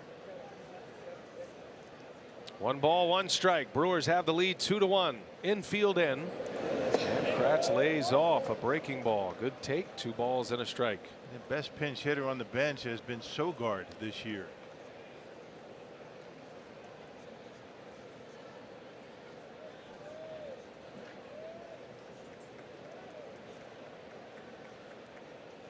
Sogard, the gloves on, helmet on, would be ready. 2-2 now to Kratz. Still throwing hard, isn't he? 95 that last fastball. It must be the weather, because all the reports you get on Mahle to start the season was so-so fastball. 93, 94, but he's hit 96 on a few occasions. He's gotten up to 98 today at one point. 2-2. Kratz. And it's a great play by Jeanette, but in to score is VR. Good instincts right there by Jonathan VR. He saw the trajectory of the baseball. He took off right away. And even with the good play by Jeanette, he's able to score without a throw. That's just good base running. It's an RBI ground out for Kratz. VR running on contact. He scores. And it's 3-1 Milwaukee as Kratz gets the job done. That really was a nice play by Jeanette. Saves a hit. But now 2 outs, and with the run in, Council will have Chacin bat in this 6th inning. Yep, and a good at bat by Kratz on a 2-2 count. Able to hit it hard, driving the run. That doesn't necessarily mean Chacin is going to pitch next inning. Matter of fact, it looks like Taylor Williams would be up, but we'll see. Chacin punches one to the right side, and it eats up Jeanette. That's going to get by him. Chacin is aboard. The inning is extended back to the top of the order now. That'll be an E4. Another error on the Reds. And 2 of them in this inning alone. And Riggleman is on his way to make a change, knowing that his young pitcher deserved a better fate. An error to start the inning by Suarez. The Brewers have 2 on the board. RBIs from VR and Kratz. Pitching change in Cincinnati. Mahle is out. We'll set up the new hurler after this.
thinking most likely it's going to be the final out of the inning, but Chacin reaches on the error, and so Arcia will come in to pinch run.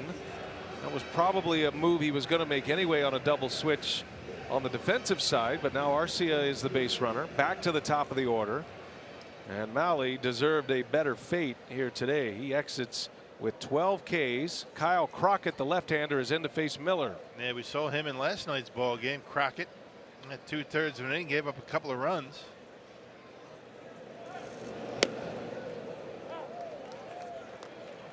Last night in the 9th inning, the Brewers leading by 2 scored 5 runs. All of them came with 2 outs.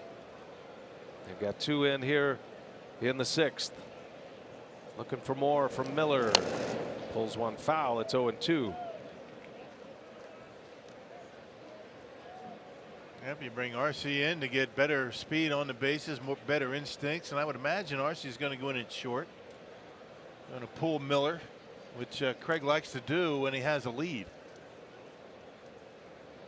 The short-handed Brewers getting to the late innings at this point with a 2-run lead. 0-2 pitch, and it is a called strike 3 on the edge. Miller is out, and the inning is over, but the Brewers scored twice. They take advantage of a couple of Reds errors, and back on top are the Brewers.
Pretty well settled with a half a season remaining. You never know what could happen, but some dominant teams there. Scooter Gennett, first man up for the Reds with a line drive base hit, his first of the series.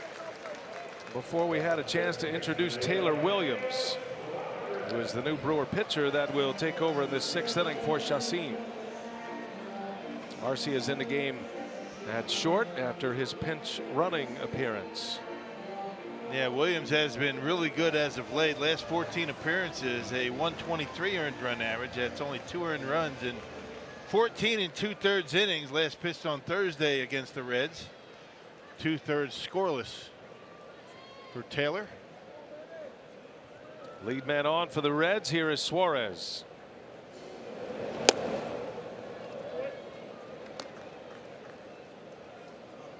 The Cubs and Twins have gone final. Wild day at Wrigley Field. 14-9 was the final. The Cubs beat the Twins. There were 31 hits in that game. The Cubs had 20 of them. It's the second day in a row the Twins have had a lead at Wrigley, and it has turned into a bit of a rout. They were up 3-0 today after 2 innings. 14-9. Wind must be blowing out. You figure, right? It was yesterday. Hot and the wind blowing out at Wrigley. The swing and a miss by Suarez. 1 ball, 2 strikes to count. Brewers are going to see the Twins on Monday. 3-game series with Minnesota. Takes us to 4th of July. And then the Braves are coming in. Brewers lead the Cubs in the division by 2.5 games.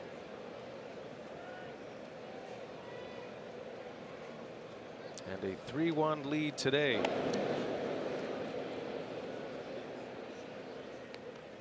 This is going to be a different looking bullpen run for the Brewers than you normally see.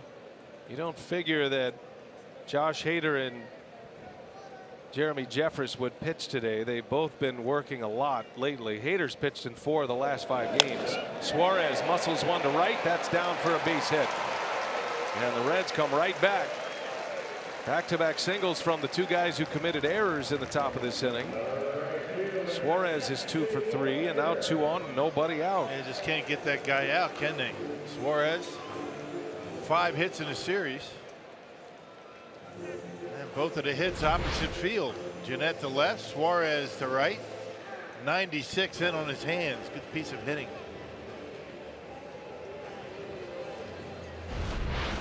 Reds have had a ton of base runners over the last 2 innings. Matter of fact, they put the first 2 batters on in the 4th as well.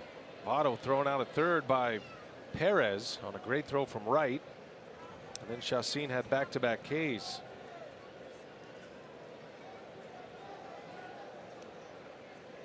Eight base runners the last 3 innings for Cincinnati. They've scored once. And that gets by. Right back to Kratz. It's going to be a wild pitch. Both runners will advance.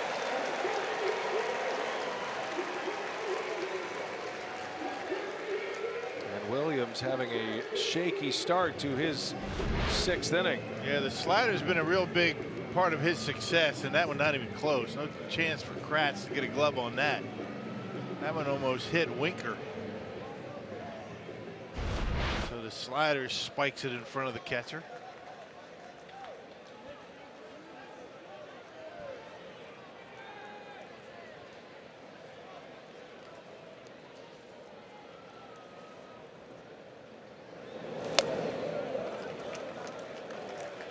Kratz on his way out.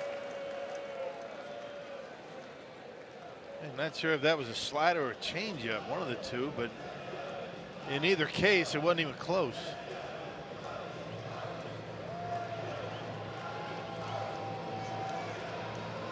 Well, the Brewers get 2 in the top of this inning.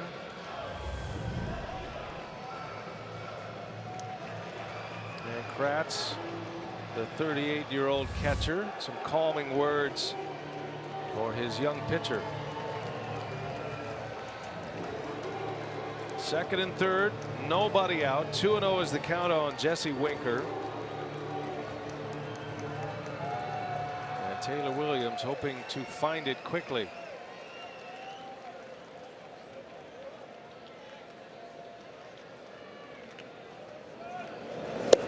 There's a strike. A little breaking ball in there.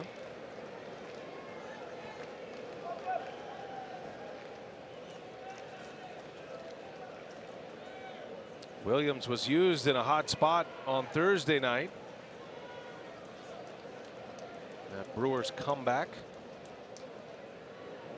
He missed again. 3-1.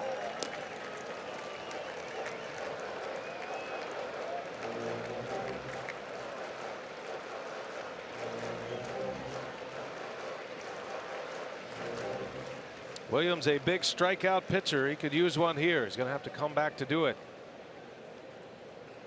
3 balls and a strike on Winker.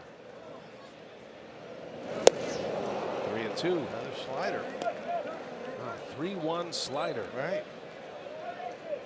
Well, he had Winker thinking fastball, gave him something else, and swung right through it. Be interesting to see what he gives him here.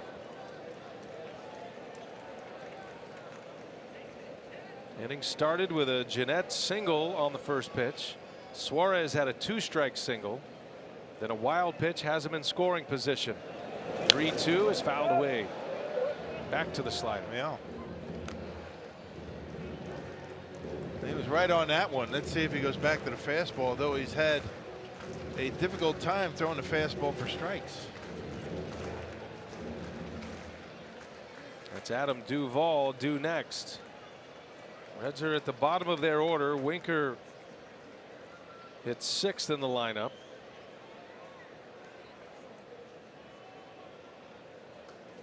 Three and two the count. Williams deals. He misses badly with the fastball. Bases loaded, nobody out again. And need a visit from Derek Johnson right here. Got to calm this young man down a little bit. Here he comes. And the slider has been his pitch that he's been able to throw for strikes. And for whatever reason, this is unusual for him. Just can't find the strike zone with the big fastball. A worst case scenario for the Brewers here. You get 2 runs, give up the lead last inning, get it right back with 2, and the Reds answer. And they have loaded them up here with nobody out. Second consecutive inning. Cincinnati has loaded the bases with nobody out.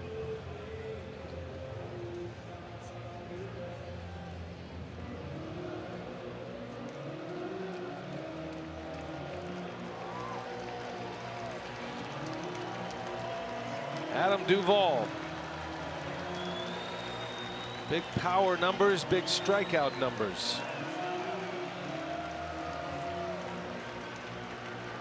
Remember Arcia in the game at short. Brewers are much improved defensively. And the Brewers will take a shot at a double play. They'll concede a run to turn 2. Man, you don't want to be bringing the infield in this situation with a 2-run lead. Everybody's back. Normal depth. And Williams trying to find the strike zone. Duvall, a pop-up. Shallow right. Perez has a long way to go. Perez runs it down, and Jeanette will stop. What a terrific play by Perez. And with his arm, the Reds don't chance it. Man, good speed. I mean, he plays deep. I mean, most of the time when you're not comfortable in the outfield, although he has been, he's been playing deep. He comes in because he's got great speed. Look how deep he is. Look how far he has to go. And still able to make the catch. And no chance for Scooter to try and score on that. Not deep enough. It's a big out to get for Williams. The first out of the inning. Now a double play ball could end the inning. Riggleman's going to counter. He's going to lift his starting catcher Casali with Barnhart. Much better hitter of the two. More experienced hitter. Barnhart is a switch hitter. Typically the Brewers, if given the option, would rather Barnhart hit right-handed. So as Kratz goes out for a mound visit, a decision to be made here for Craig Counsell.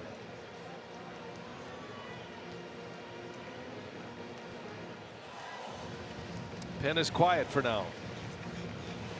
And Barnhart's grounded into 6 double plays this year, so Taylor Williams got to concentrate on getting that baseball down. Get a ground ball here. Bases loaded, 1 away. Tucker Barnhart at the plate. Off the bench.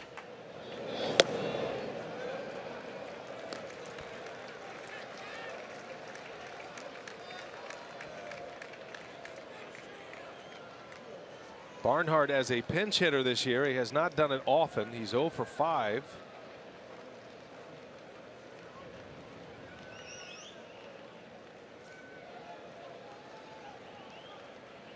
A ball and no strikes. Swing and a miss. Big fastball from Williams at 96. Yep, up and in.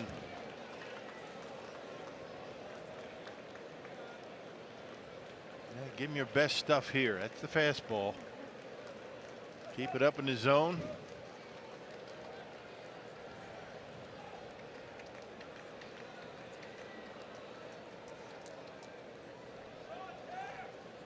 1 ball, 1 strike. Got another one in there. 97 this time. 1-2 the count. All 5 of Barnhart's home runs have come as a left-handed hitter this year.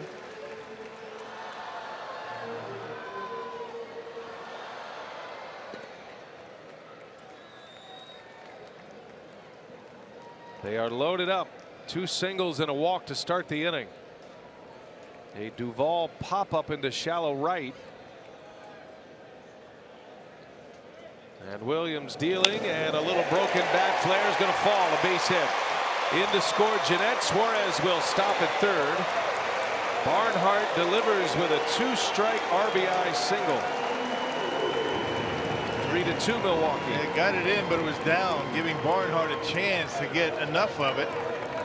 Broke his bat. You got to credit him with putting the ball in play. And check out where the pitch is. It was supposed to be up. It's down and in, not up. And that's what gave Barnhart an opportunity to get enough of it to sneak it into right field. You saw the target. Kratz wanted it up again.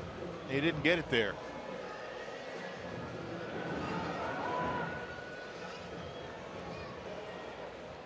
So Jim Riggleman will go back to his bench. Alex Blandino now will bat for the pitcher.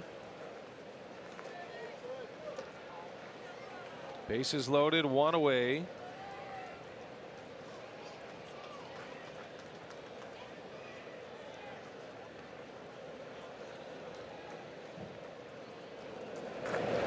Blandino has been the player that Riggleman has used most often off the bench. He's 6 for 19 as a pinch hitter, has a couple of RBIs.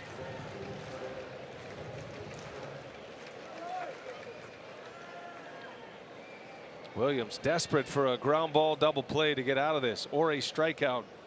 Tying run at third base.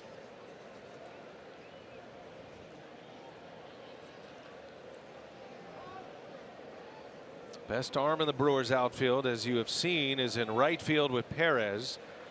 Broxton, a decent arm, fairly accurate. Thames the worst arm of the 3. And they're all playing deep.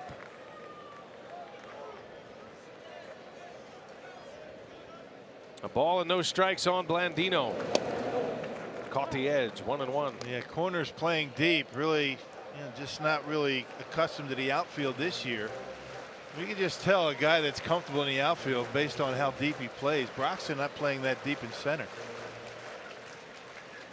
Confident in going back on the baseball. And all 4 infielders are back in regular depth.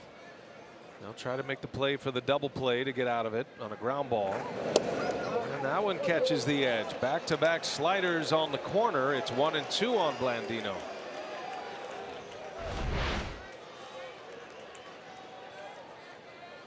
Just a little bit off the edge. So if you get that call, you might as well go out there again, right? That's tough to handle.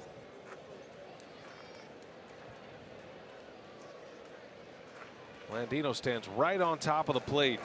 And a swing and a miss. He struck him out with the high fastball. Yep, sliders for strikes, and then he climbs a ladder on him to get him to chase. That's where you want the fastball. You don't want to put it where he threw it to Tucker Barnhart down. He was able to muscle it into right. Up there, much more difficult to get a bat on. That's good pitch, just above the strike zone at 97. 2 outs in the inning. One more piece to the puzzle for Williams. A run is in on 3 hits. Bases still loaded with 2 outs. Back to the top of the order, and Scott Schebler. He drove in the first Reds run last inning with a sac fly. He hit it hard right at Broxton. He's 0 for 1 today with a walk and a sac fly, and a close shave with a 95-mile-an-hour fastball for Williams.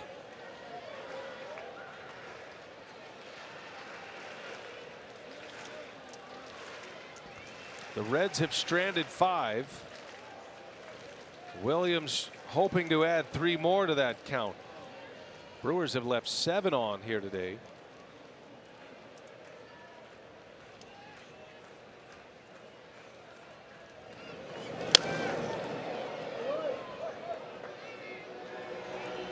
The good news for Williams, he's found the range on the fastball now. Yeah. He's been able to throw it for strikes. Throwing a lot of sliders to keep him off the fastball a little bit. All the hits have come on the fastball in this inning.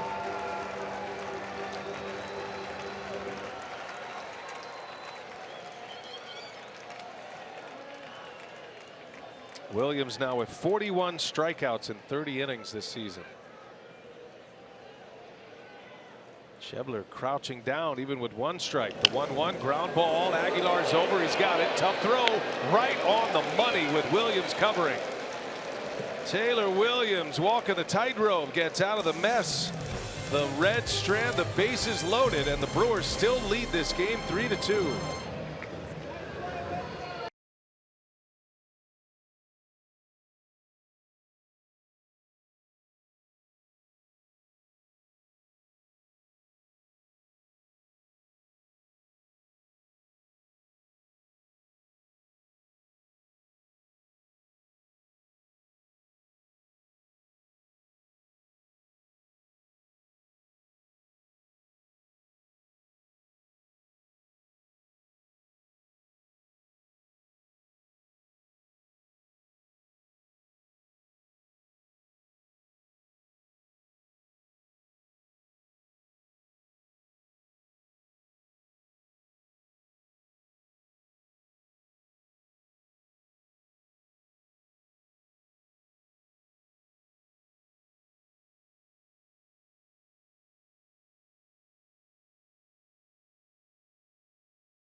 Sports Wisconsin is brought to you by Miller Lite. Great taste and only 96 calories. And by Toyota. Let's go places. Kick off your weekend by saving 50% on Brewers tickets. The Brewers host the Braves next Friday, July 6th. And all 5 county residents can get half-price tickets for the matchup. To book your discounted seats, go to brewers.com/tickets. Well, back-to-back innings, the Reds have had them loaded up with nobody out. They have scored 2 runs, and the Brewers have a 3-2 lead. We go to the 7th inning. David Hernandez is on the mound for Cincinnati. Eric Thames at the plate. The well-traveled Hernandez has found his way to the Cincinnati Reds, and he's been pitching well out of that bullpen. Yes, he has, and he can give the Reds multiple innings. 5 times he's gone 2 or more innings. You might see him do that today.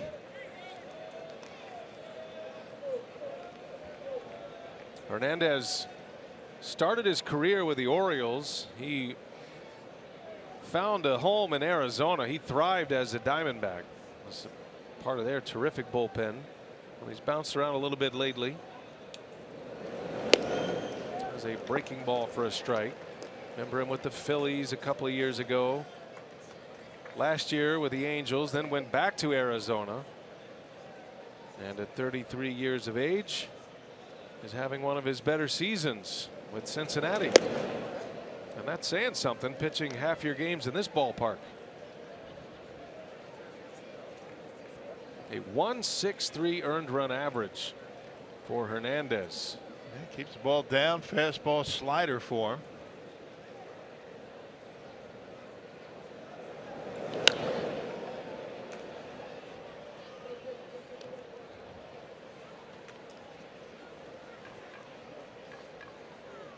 Thames homered his first at bat. That was against Tyler Mahle, who's on the hook for the loss right now, despite striking out 12 batters through 5 innings. And defense let him down. That's unusual for Cincinnati. A costly error by Suarez last inning set the Brewers up. That was on a Perez at bat, and then VR drove in Perez with a double. Eric Kratz had an RBI ground out in that 6th inning. Reds answered with 1 in the bottom of the 6th as Thames fights that one off foul. The last couple of innings, the Reds have had opportunities just to bust this one wide open. Not able to do it. So you think about in the 4th, they had 2 runners on, no outs, didn't score. In the 5th, bases loaded, no outs, got 1. And then last inning, bases loaded, no outs. That is rare to see that many base runners reach before an out. And then very little production out of it as Thames draws the walk, and the Brewers put their lead man on in the 7th. They have 15 left stranded between 2 teams. Brewers have left 7. Reds 8.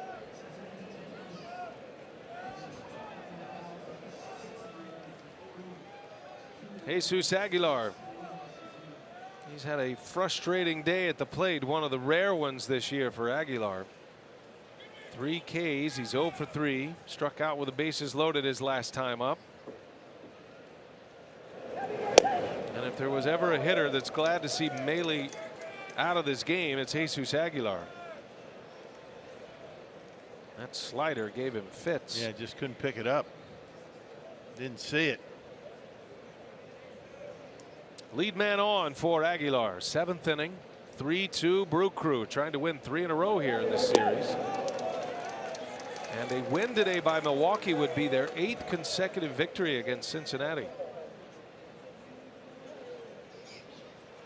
They are 7-1 on the year against the Reds.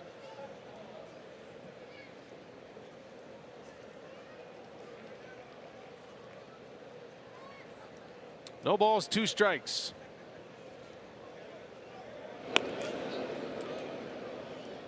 That looked like Thames was leaning a little bit, huh? Yeah, a little bit. He's not afraid to steal a base. He stole a base yesterday. He's got 5. He's not been caught yet this year. He picks his spots.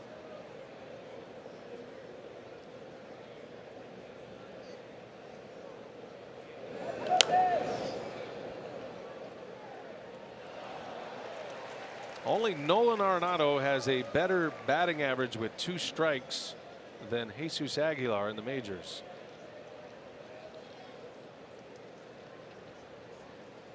And he would be leading the league in slugging percentage if he had enough plate appearances to qualify. He's pretty close.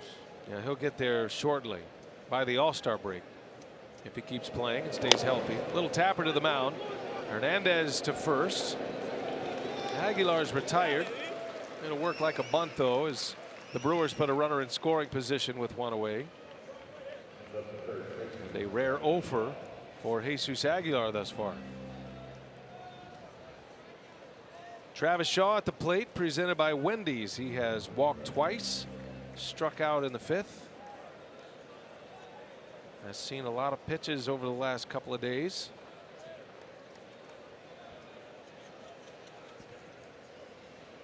Runner at 2nd and 1 away on a hot sunny afternoon, late afternoon in Cincinnati. Those shadows creeping out over the mound now makes hitting a little bit tougher.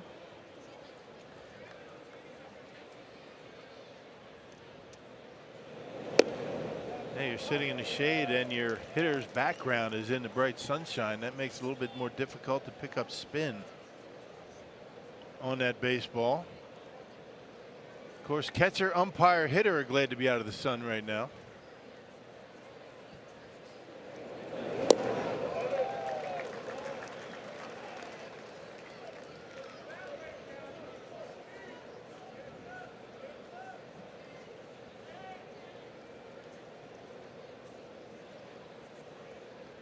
Oh, 2 to Shaw. Thames ready to run at second base. 3-2 Brewers in the 7th.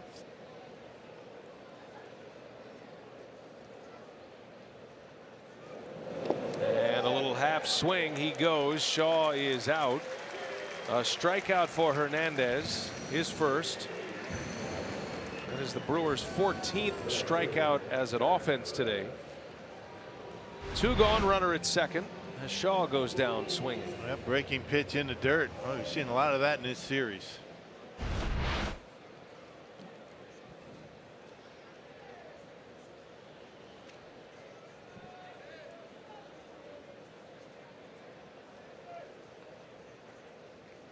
Hernan Perez now with 2 away.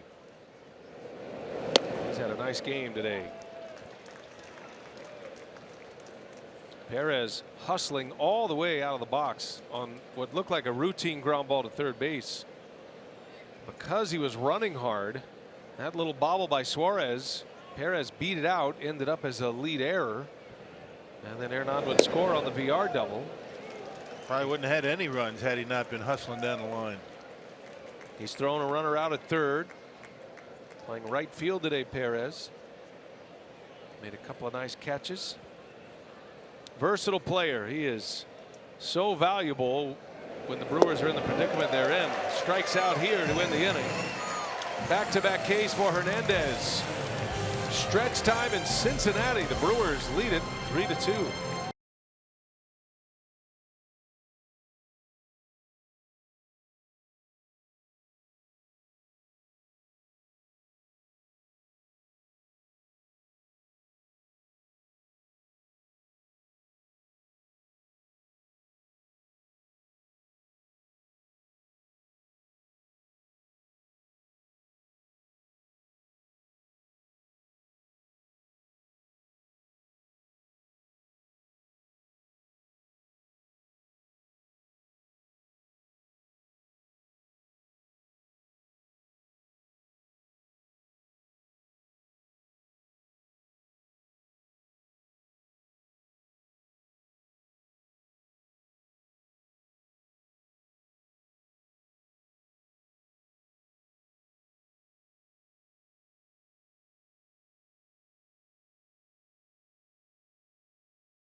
On Fox, Spain and Russia at 8 a.m. Central Time. And then Croatia will take on Denmark. After that, that'll be at 1 p.m. Central. You can catch all the action on Fox, or you can stream it live on the Fox Sports app. Getting down to crunch time in the World Cup round of 16. Trying to win your way to the quarterfinal round. Here we go to the Cincinnati 7th inning. Taylor Williams is back on the mound, trying to give Craig Counsell multiple innings here today. He had a grinder of a 6th inning, but only surrendered the 1 run. Was able to protect the 2-run lead. Did give up 3 hits and a walk. Stranded, the bases loaded. The Reds have left 8 men on, as have the Brewers today.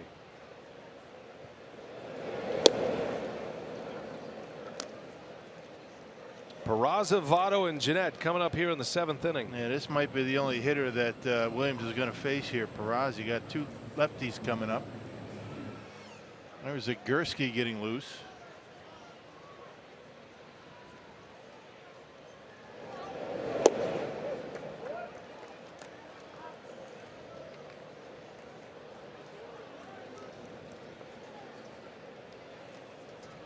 Peraza is 0 for 3 today. Jolie Chacin started this game. He went 5 innings. Gave up 1 run. A swing and a miss. Good slider that time from Williams. Boy, that one had some serious bite to it.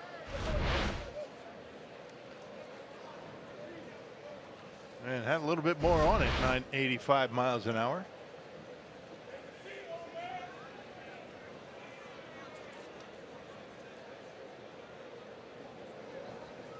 Two-two pitch, foul back. Now Williams was staring down the barrel of the Reds with no command of the fastball, but he found it. Whatever Derek Johnson had to say, the Brewer pitching coach, or maybe something that Kratz said, whatever it was, he locked in the fastball. He was able to get out of the 6th inning, retiring the final 2 hitters to do it. Struck out Blandino and then got Schebler. 2-2 pitch, just missed. Sometimes you worry more about location than you do just letting it go and letting that natural, velocity movement, get the out for you. A lot of times a pitching coach, catcher go out there and say, hey, just let it go. Full count, lead man up in the 7th, and that'll be a base hit. Peraza finds the hole, and another leadoff hitter reaches for Cincinnati. And another slider. That one didn't have the break on it like the one before. And it kind of just rolled up there. Got to believe Counsell is going to be coming out to get Williams. The last 2 leadoff hitters to reach have scored for the Reds. And Williams unable to get that first man. So that'll be it. An inning plus for Williams. And now the left-hander just called up from AAA is going to get a matchup with Joey Votto.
A number of their players on the active roster unavailable today, injured or fatigued.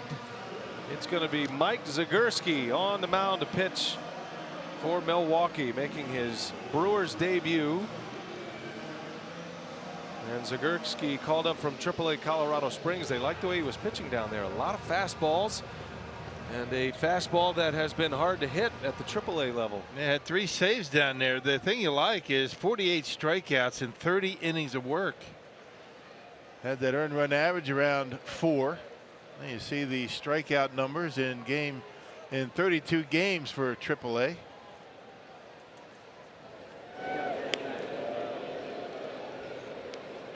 Well, his first assignment with the Brewers is going to be one of the toughest challenges going as Joey Votto steps in. Zagurski pitching in the big leagues for the first time since 2013. It has been 5 long years for Zagurski to get back to the major leagues. He was last seen in the big leagues with the Yankees 2013. Also made 6 appearances with the Pirates that year. Started his career with the Phillies. And spent time in Japan. Mike Zagurski. And he puts a fastball right by Votto.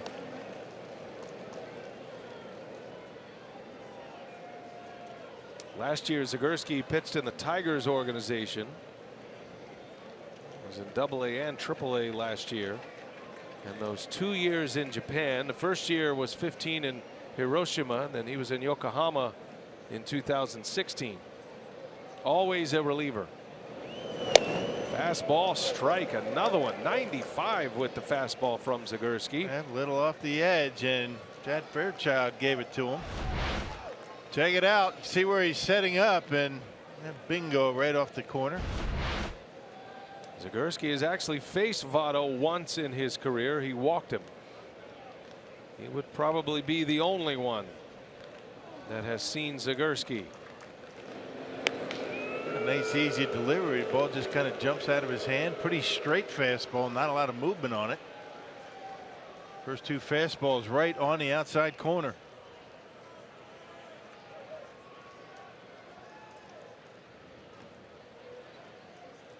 No balls, 2 strikes on Votto. Lead man on here in the 7th. Reds have the tying run at first. That runner belongs to Taylor Williams.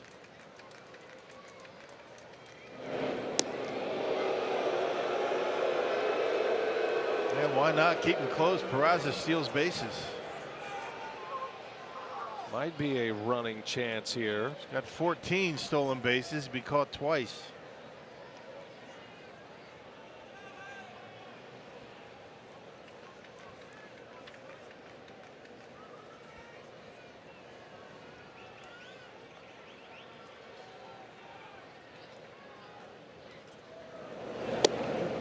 Votto has grounded into 10 double plays for the Reds this season. Only Suarez has bounced into more. Those are the matchups. That .333 average against right-handers, the best in the National League. .227 against lefties. And that is the play for Counsell to get the matchup. 1-2 the count. Another check on Peraza. Fans here in Cincinnati getting a little grumpy with Zagurski. A little grumpy. All the throws over to first, they're booing him heavily.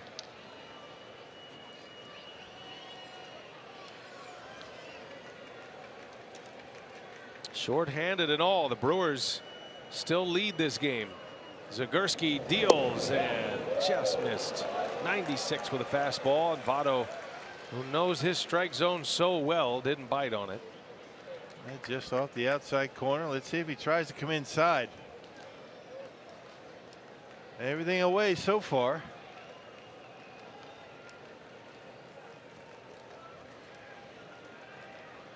Two and two the count.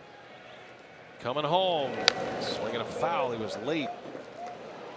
Well, you know, Zagurski is pumped up. He is bringing that fastball. Yeah, that's a little harder fastball than we thought he'd have.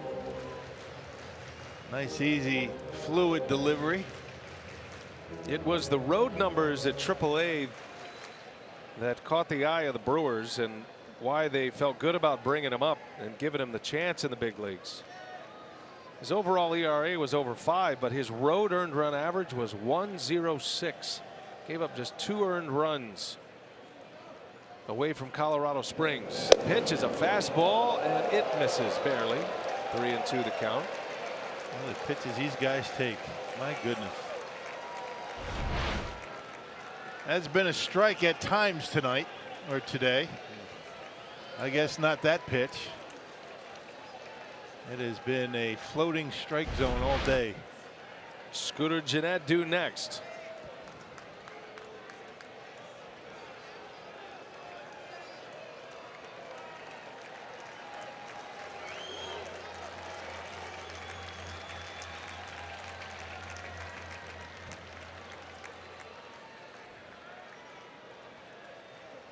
Going back to the heat.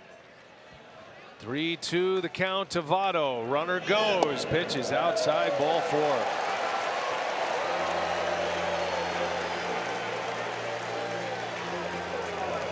Votto does not give an inch.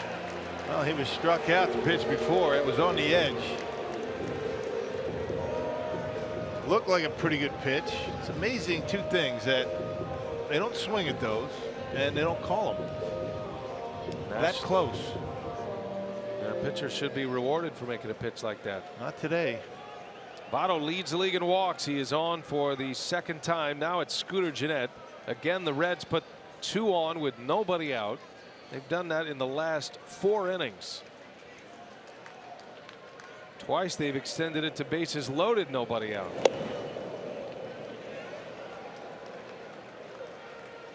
Jacob Barnes getting loose. He will become the 7th inning closer if Zagorski does not retire Gennett. Might be coming in anyway with Suarez coming to the plate.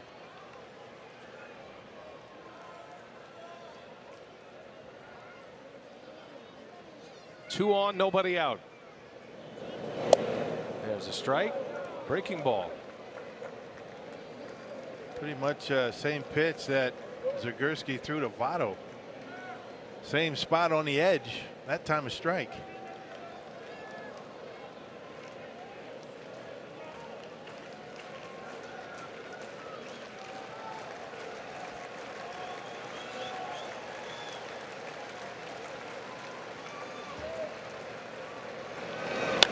In the air to left field. Thames broke in. Now it's over his head.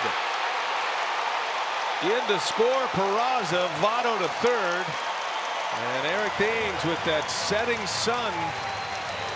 Never saw it. Goes right over his head for an RBI double for Gennett. We're all tied at 3. And trouble on the bases. Off the bat, it looked like a routine fly ball, and well, just kept carrying over the head of Thames. Now second and third, nobody out. And he froze, went back, turned the wrong way, and never came close. And the Reds are in business here. Gennett now with 3 hits in this game. They're going to walk Suarez to load the bases with nobody out. Cincinnati's been knocking at the door for a monster inning all game. Brett Counsell has been able to navigate through it without his best pitchers available. But that is asking a lot. Again, the bases loaded with nobody out. Here comes Jesse Winker. And you figure Zagorski's last hitter. With right-handers coming up.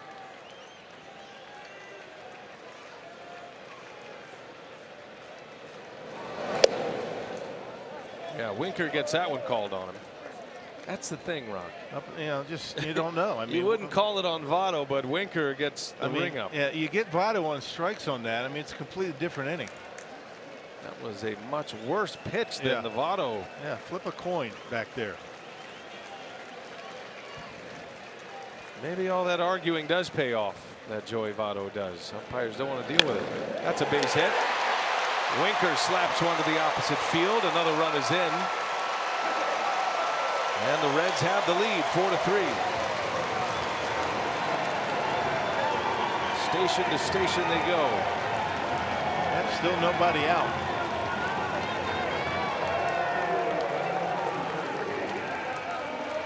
Well, Craig Counsell has a decision to make now that they are behind in the game. Do you burn another pitcher? Take Zagorski out, bring in Barnes. Brewers are very thin in their bullpen. You even got to wonder if Jennings is available today. Counsell on his way out. And he will make a double switch.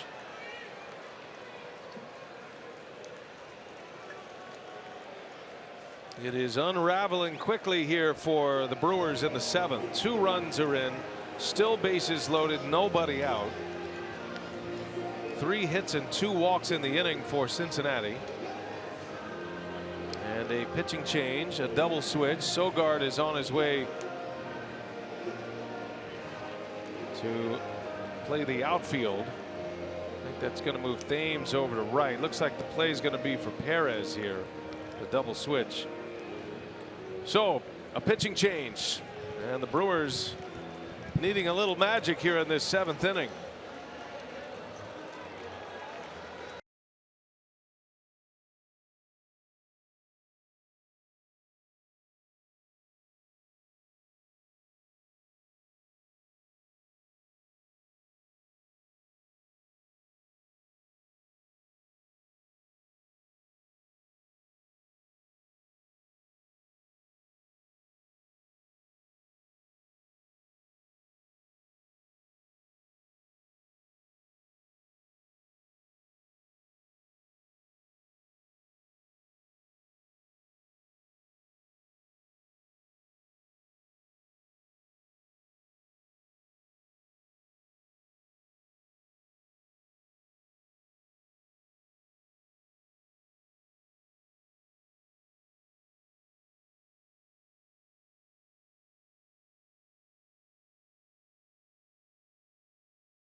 They have all 4 of their runs in the last 3 innings, a ton of base runners.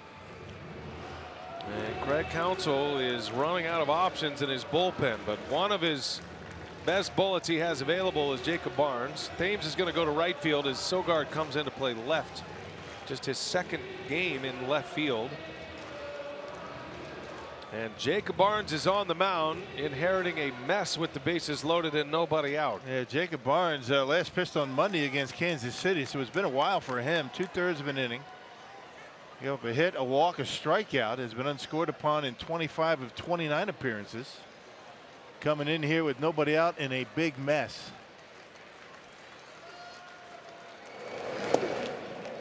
Well, for Zagurski, things could have been better for him. He missed on a borderline call against Votto. And then that line drive by Jeanette, misplayed by Thames, goes as a double and an RBI, but a ball that could have been caught. Tough conditions, though, with the sun setting. Showed a good fastball. That one's lined into left field. That's another base hit. And this is going to bring in 2 runs. No end in sight here in the 7th inning. 4 runs are in, still nobody out. 2 RBI single for Adam Duvall. And fell behind and threw the cutter, and Duvall able to get a bat on it. Cutter up in the zone. And you know, you load the bases in 3 consecutive innings, and sooner or later and they're going to cash in, and they have. These runs belonging to Zagurski. He gives up 3. Williams allows the first one in. Williams giving up 2 in his inning plus.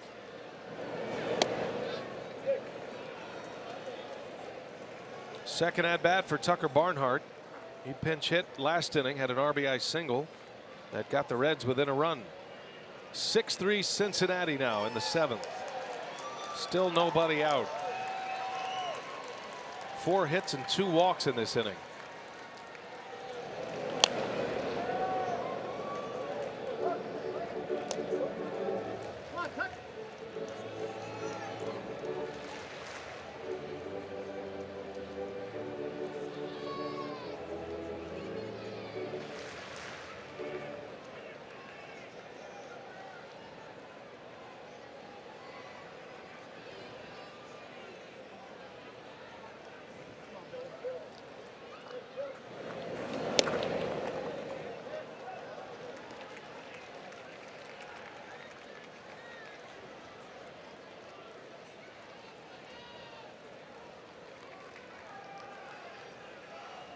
Two and one to Barnhart. His RBI single came on a 2-strike pitch in the 6th inning.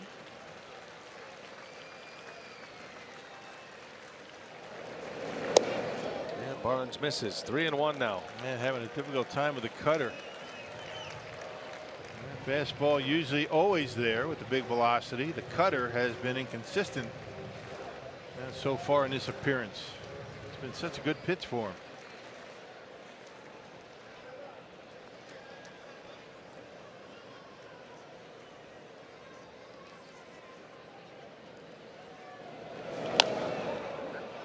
That'll be out of play in the seats. It's 3-2 now to the Reds catcher.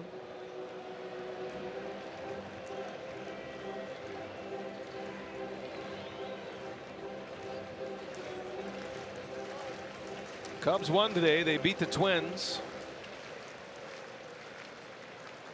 14-9 was the final in that one. Brewers need a win to keep 2.5 up on Chicago. Plenty of time left in this one. Another base hit. Barnhart with a single. They will hold Winker at third. Still nobody out. Pretty good day at the office for Barnhart. Came in the 6th, 2 for 2. RBI. That base is loaded once again. 3 Brewers pitchers have not retired a batter yet. Billy Hamilton is going to run for Winker. And will stay in to play center field, you would think. Tightening up the defense, might as well get him in to run.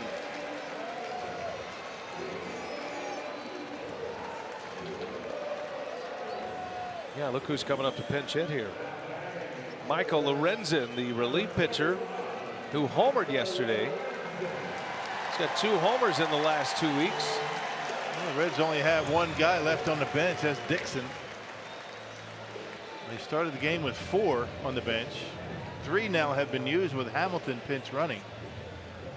Lorenzen was a center fielder at Cal State Fullerton. He can handle the bat, as we have seen. And he'll get the pinch hit appearance with the Reds up 6-3. 7 consecutive base runners to start this inning. Still nobody out. 5 hits, 2 walks. RBIs from Jeanette, Winker. Duvall drove in 2. And 4 runs are in.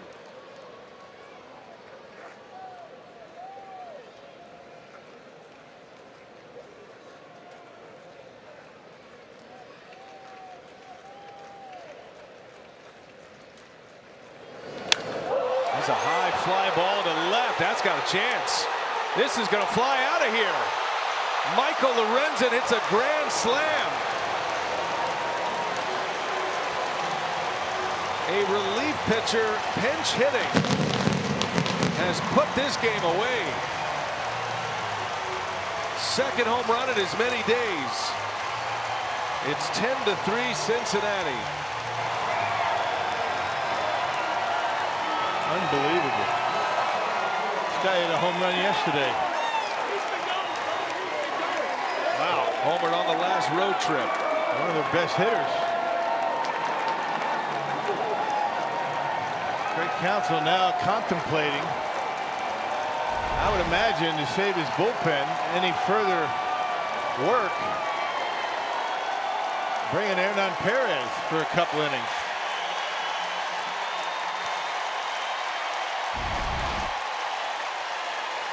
That's right, Perez out of the game.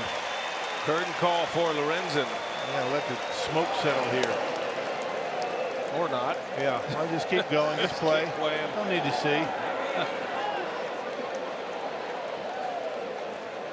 Well, Jim Riggleman with the managerial move of the year for the Reds. Uses his relief pitcher to pinch hit, hits a grand slam. What are the odds of that? Right, after hitting one yesterday. Pop up, Shaw into foul territory, and that is the first out of the inning. The first 8 batters reached before that pop up by Schebler, out number 1. Yikes. Yeah. 8-run inning for Cincinnati. Brewers held on as long as they could. They were trying to piece it together. You thought if the Brewers could get through the 7th, then they were in position with Barnes and Knable to try to finish this one off. But Yeah. that didn't happen. No. And Barnes has struggled, coming in an inning early than he thought he would. And playing very short-handed today, and they had an opportunity to win this one.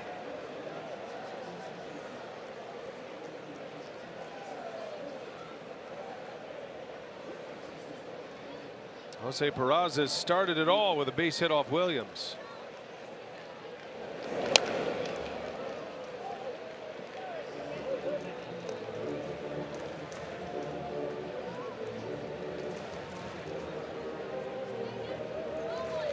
One of the runs in this inning belongs to Williams, 4 to Zagorski, and the last 3 runs that have scored belong to Jacob Barnes.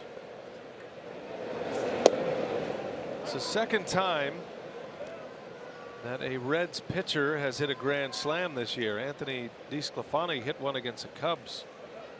Yeah, not that long ago. That was on the last homestand. That was the game, or the series, the Reds swept the Cubs back on June 23rd.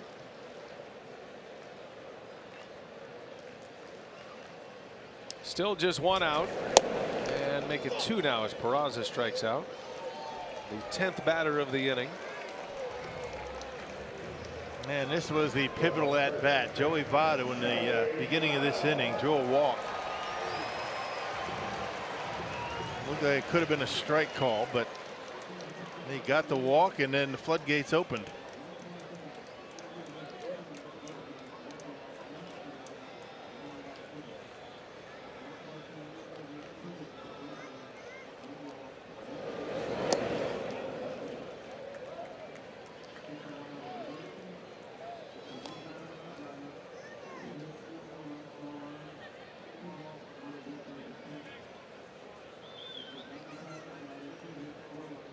Joey Votto, the 11th batter of the inning, 2 away with the bases empty. Reds have scored 8 runs in the 7th inning.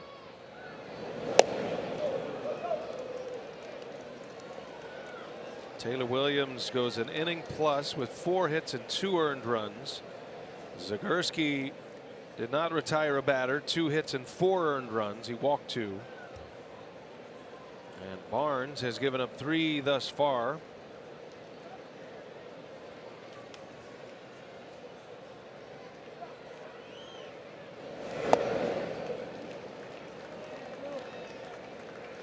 The Brewers started this day knowing they would not have Yelich or Braun available. Kane on the disabled list.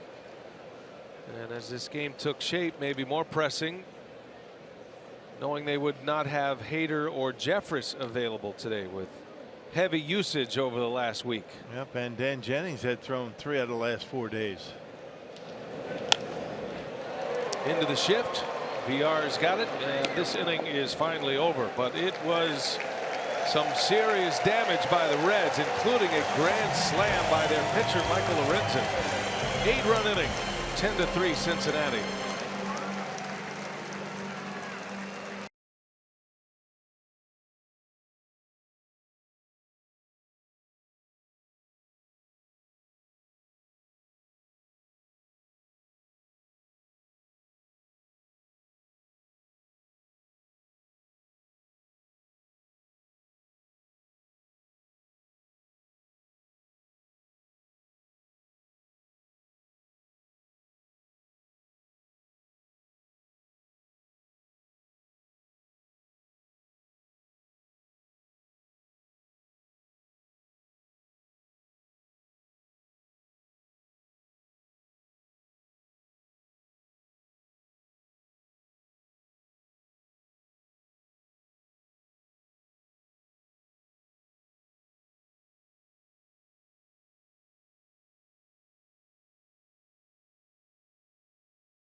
Miller Park in a 3-game series this coming Monday through Wednesday.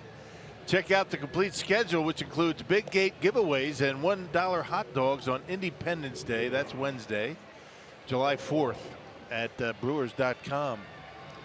4th of July coming up, partner. Can't wait. Got big plans? I'll be at the ballpark with you. Yeah, there you go.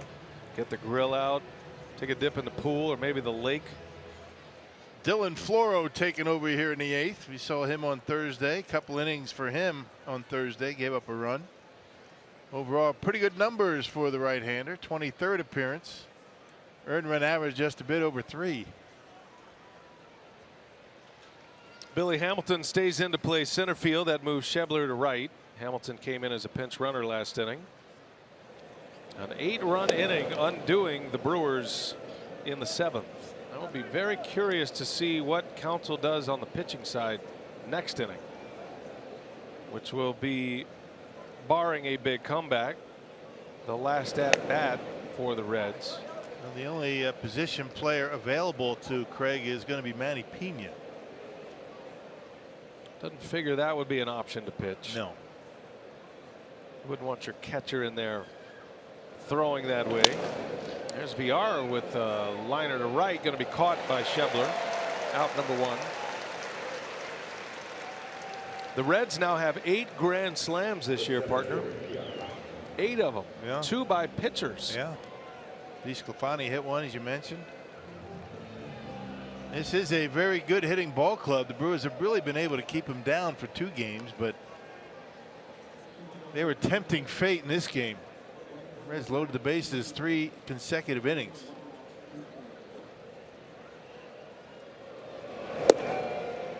Keon Broxton takes a strike. Thought that was low. Did Keon. Brewers led 3-1. It was looking good with the taxi squad. But it all disappeared in the 7th. It is rare that you see an inning unfold like that, where 8 batters come to the plate before there is an out. The first 8 batters reached. Yeah. And then Barnes able to get through the top of the order after all the damage was done.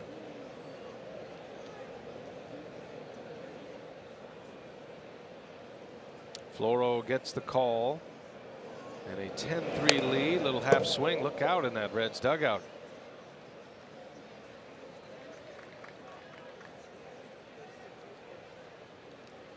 Last Saturday, DeSclafani hit the first grand slam by a Reds pitcher in 59 years. So they go 59 years between grand slams by a player whose position is predominantly pitcher. And they have 2 in a week now. Yeah. Go figure. Yeah. I tell you, this Lorenzen can swing it. No doubt. I mean, that one he hit yesterday was no cheapie. That was a line drive bullet out of here to left. He has turned himself into a serious option, right? At the plate. Broxton rolls out. Out number 2. Hey, throw him in the outfield, maybe. A couple of starts in left. Now, he was a center fielder at Cal State Fullerton. There was some talk that he would turn pro as a position player at one point, talking about Lorenzen. And had such a good arm, they decided pitching was the best option. That's a good day's work. He knew he wasn't going to pitch today. He threw 3 innings yesterday, so puts the nails on, comes out, hits a grand slam, and he's probably already back in the clubhouse. Celebrating. Crushing the spread. Or could be in the weight room. Yeah, he could be pumping iron.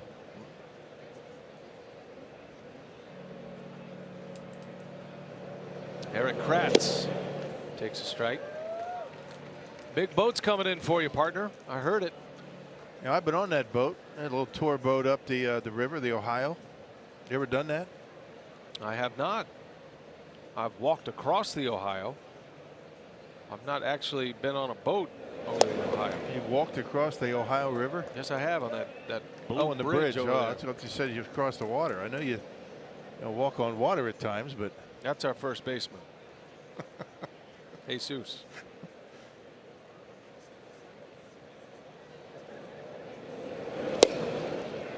It's nice to go for a little walk or a run. You cross over the Blue Bridge and then you go up down to Newport and then back across on, I don't know what they call that other bridge, but I've been on that one too. it is a pedestrian bridge. Oh, well, no cars. that seems like it could use a better name. Little tapper to the mound. Floro will make the play for the out. Inning is over, and we're headed to the bottom of the 8th. Let's see who's going to pitch for the Brewers in the bottom of the 8th.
This will be his 3rd career trip to the mound. We've got pitchers hitting grand slams. We've got catchers pitching.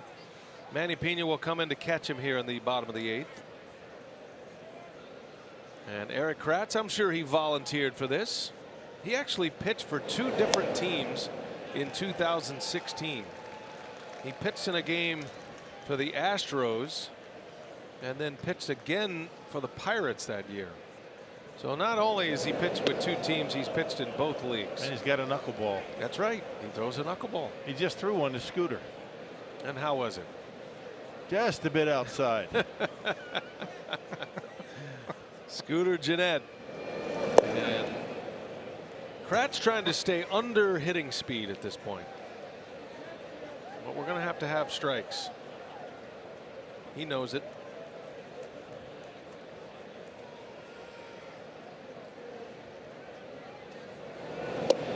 Look at the concentration on Jeanette, by the way. These guys do not like facing position players. More clearly stated, they do not like making outs against position players on the mound. Let alone striking out. Walks will kill you, Eric. How many times have you told your pitchers that? You know, Eric Kratz, when he was warming up, had a wristband on his glove hand. Yes. And they made him take it off. I mean, really? You let him keep it. Now, you can't have a batting glove or a wristband or different colored sleeves.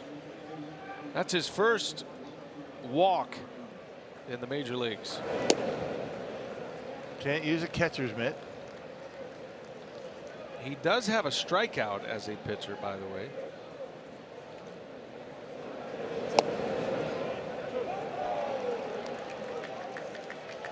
Oh, 2 the count on Suarez.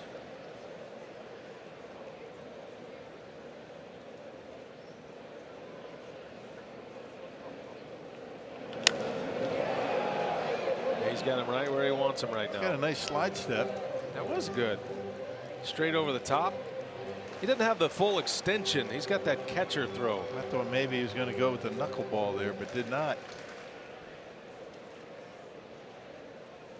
He's just trying to get through this without getting hurt. There is the knuckleball. Called strike 3. All right. That was worth it.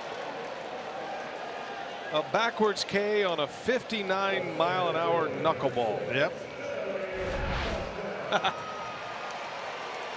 Phil Negro, a little bit up in the zone. I like that. Broken bat. Little flare to center field is going to fall. Billy Hamilton has a base hit.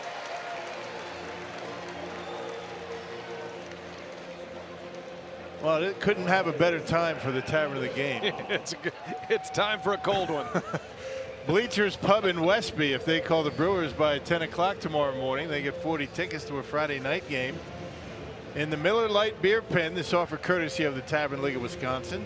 And Miller Lite, you know, Westby is southwestern Wisconsin, just south of La Crosse.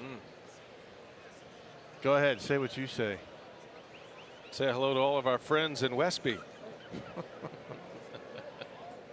I was slightly concerned you didn't finish the promo there. No, I did. I think you did. I did. I always finish this one. Oh, okay, good. I did I cut, wasn't sure. I cut some of the others short, but not this one. I stopped listening about 20 minutes ago. That was about the best timed promo of the year by our producer, Brent Reelan. Who's Tavern that? of the Game.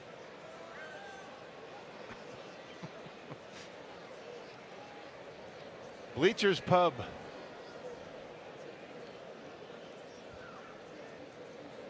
Adam Duvall at the plate, 2 on, 1 away. Kratz is working hard. He's just trying to get to the finish line here with as minimal damage as he can muster. These Reds are grinding though, man. They want their at bats. There's a strike. 3-1. A strikeout on a knuckleball of Eugenio Suarez. I was going to say, Chris. Kratz seems to be the only guy that can get him out. Suarez has been swinging the bat well all series. Yeah. 2 hits today and a walk. There's a bouncing ball through by Duvall. And they're going to send Jeanette. Throw comes in late. I don't know about that move. Throw gets away. Both runners advance. Billy Hatcher, the third base coach, going off the unwritten rules and saying, you're going home. That'll be an RBI for Duvall. Protect your own first, I suppose. Yeah, I guess he wants to give him an RBI any way he can get him. And normally you go station to station in situations like this, but he's telling him to go. I think Jeanette was a little surprised he was waving him home.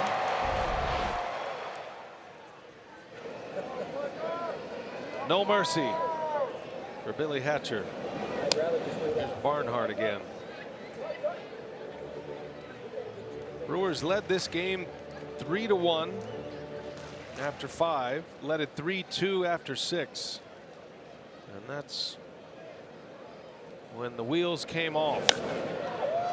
Fly ball to center. Broxton fighting the sun a little bit. Makes a catch. Tagging and scoring is Hamilton. Sac fly and an RBI for Barnhart.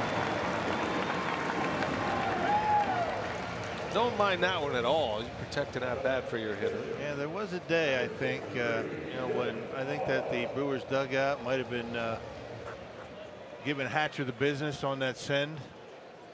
Not these days. So now you have a pitcher hitting and a catcher pitching. Kratz against Dylan Floro. And somewhere down the road there's going to be a batter pitcher matchup with Kratz against Dylan Floro.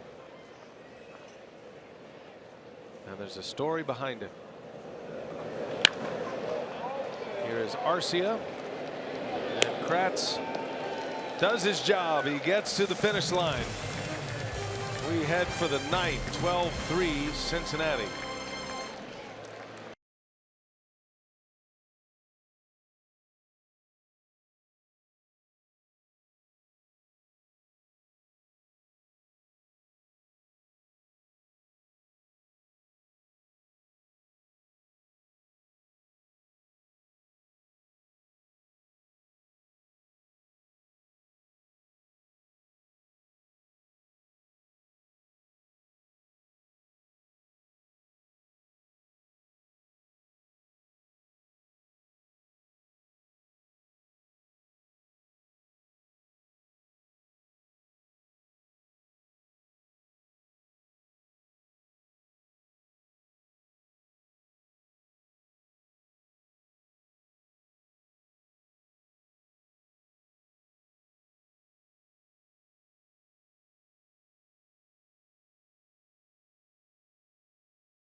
Michael Lorenzen, a grand slam. The Reds relief pitcher with the knockout punch. At the time made it 10-3. And his second home run in as many games. He homered off Chase Anderson yesterday. Has hit 3 home runs in the last 2 weeks. 12 runs since the 5th inning. My goodness. And 2 pinch hit home runs does Lorenzen. So Floro back on the mound for the 9th, with the Brewers down 12-3 now, and Arcia his first at bat.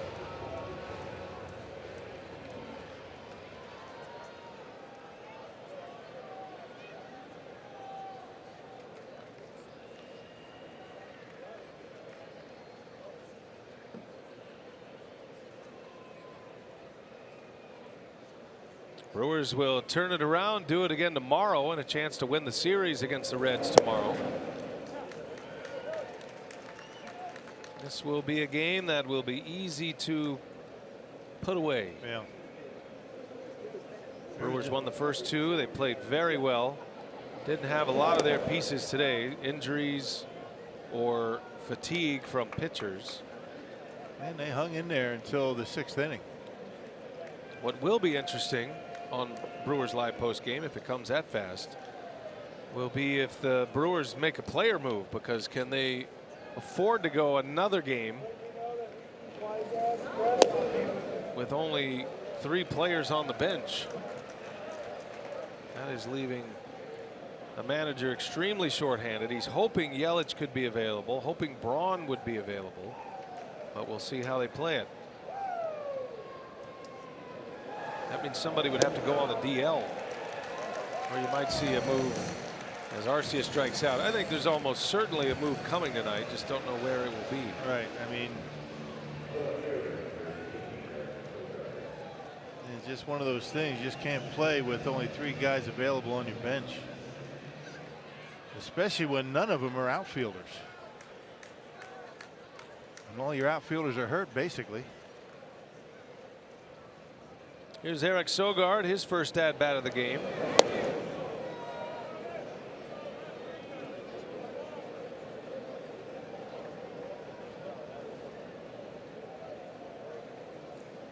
Well, the Brewers will send up their rookie Freddie Peralta tomorrow.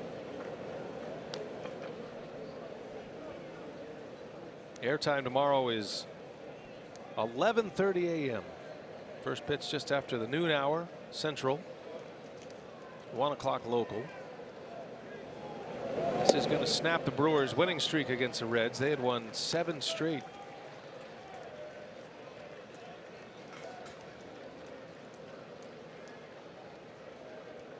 Cubs won earlier today. The lead, barring a miraculous comeback, will be at 1.5. Cubs are playing good ball now as well. They beat the Twins today. They've won the last 2 games against Minnesota. Cubs have won 3 in a row.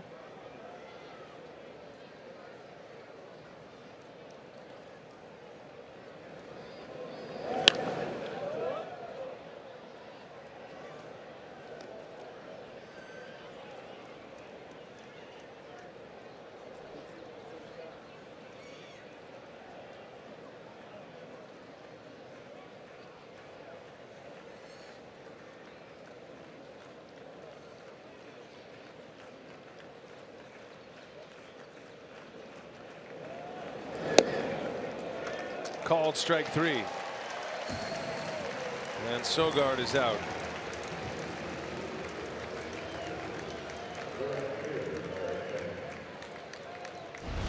Miller Lite, what's on tap? We'll do it again tomorrow afternoon. The Brewers will send the fabulous Freddie Peralta against Matt Harvey, traded from the Mets to the Reds in early May. And it will be interesting to see how Peralta continues on this trek. He has been nothing short of amazing in his first 4 starts. He's won 3 of them.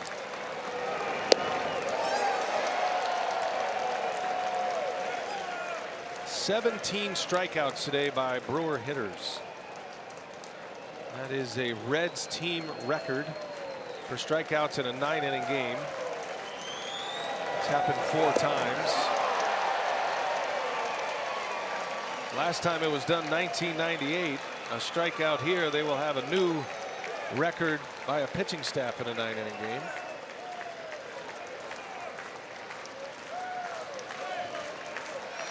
Oh, 2 the count on Thames. And that's it. A strikeout record for Reds pitching. Floro strikes out the side in the 9th. The Reds, on the strength of an 8-run 7th inning, win this one 12-3. Their first win of the series. Now the Brewers will reboot and get it going tomorrow. They'll have a chance to win the series 3 out of 4 from the Reds, with Freddie Peralta on the mound. It's time for Brewers Live right now. Let's check in with Dario Melendez in our Fox Sports Wisconsin studio. Dario?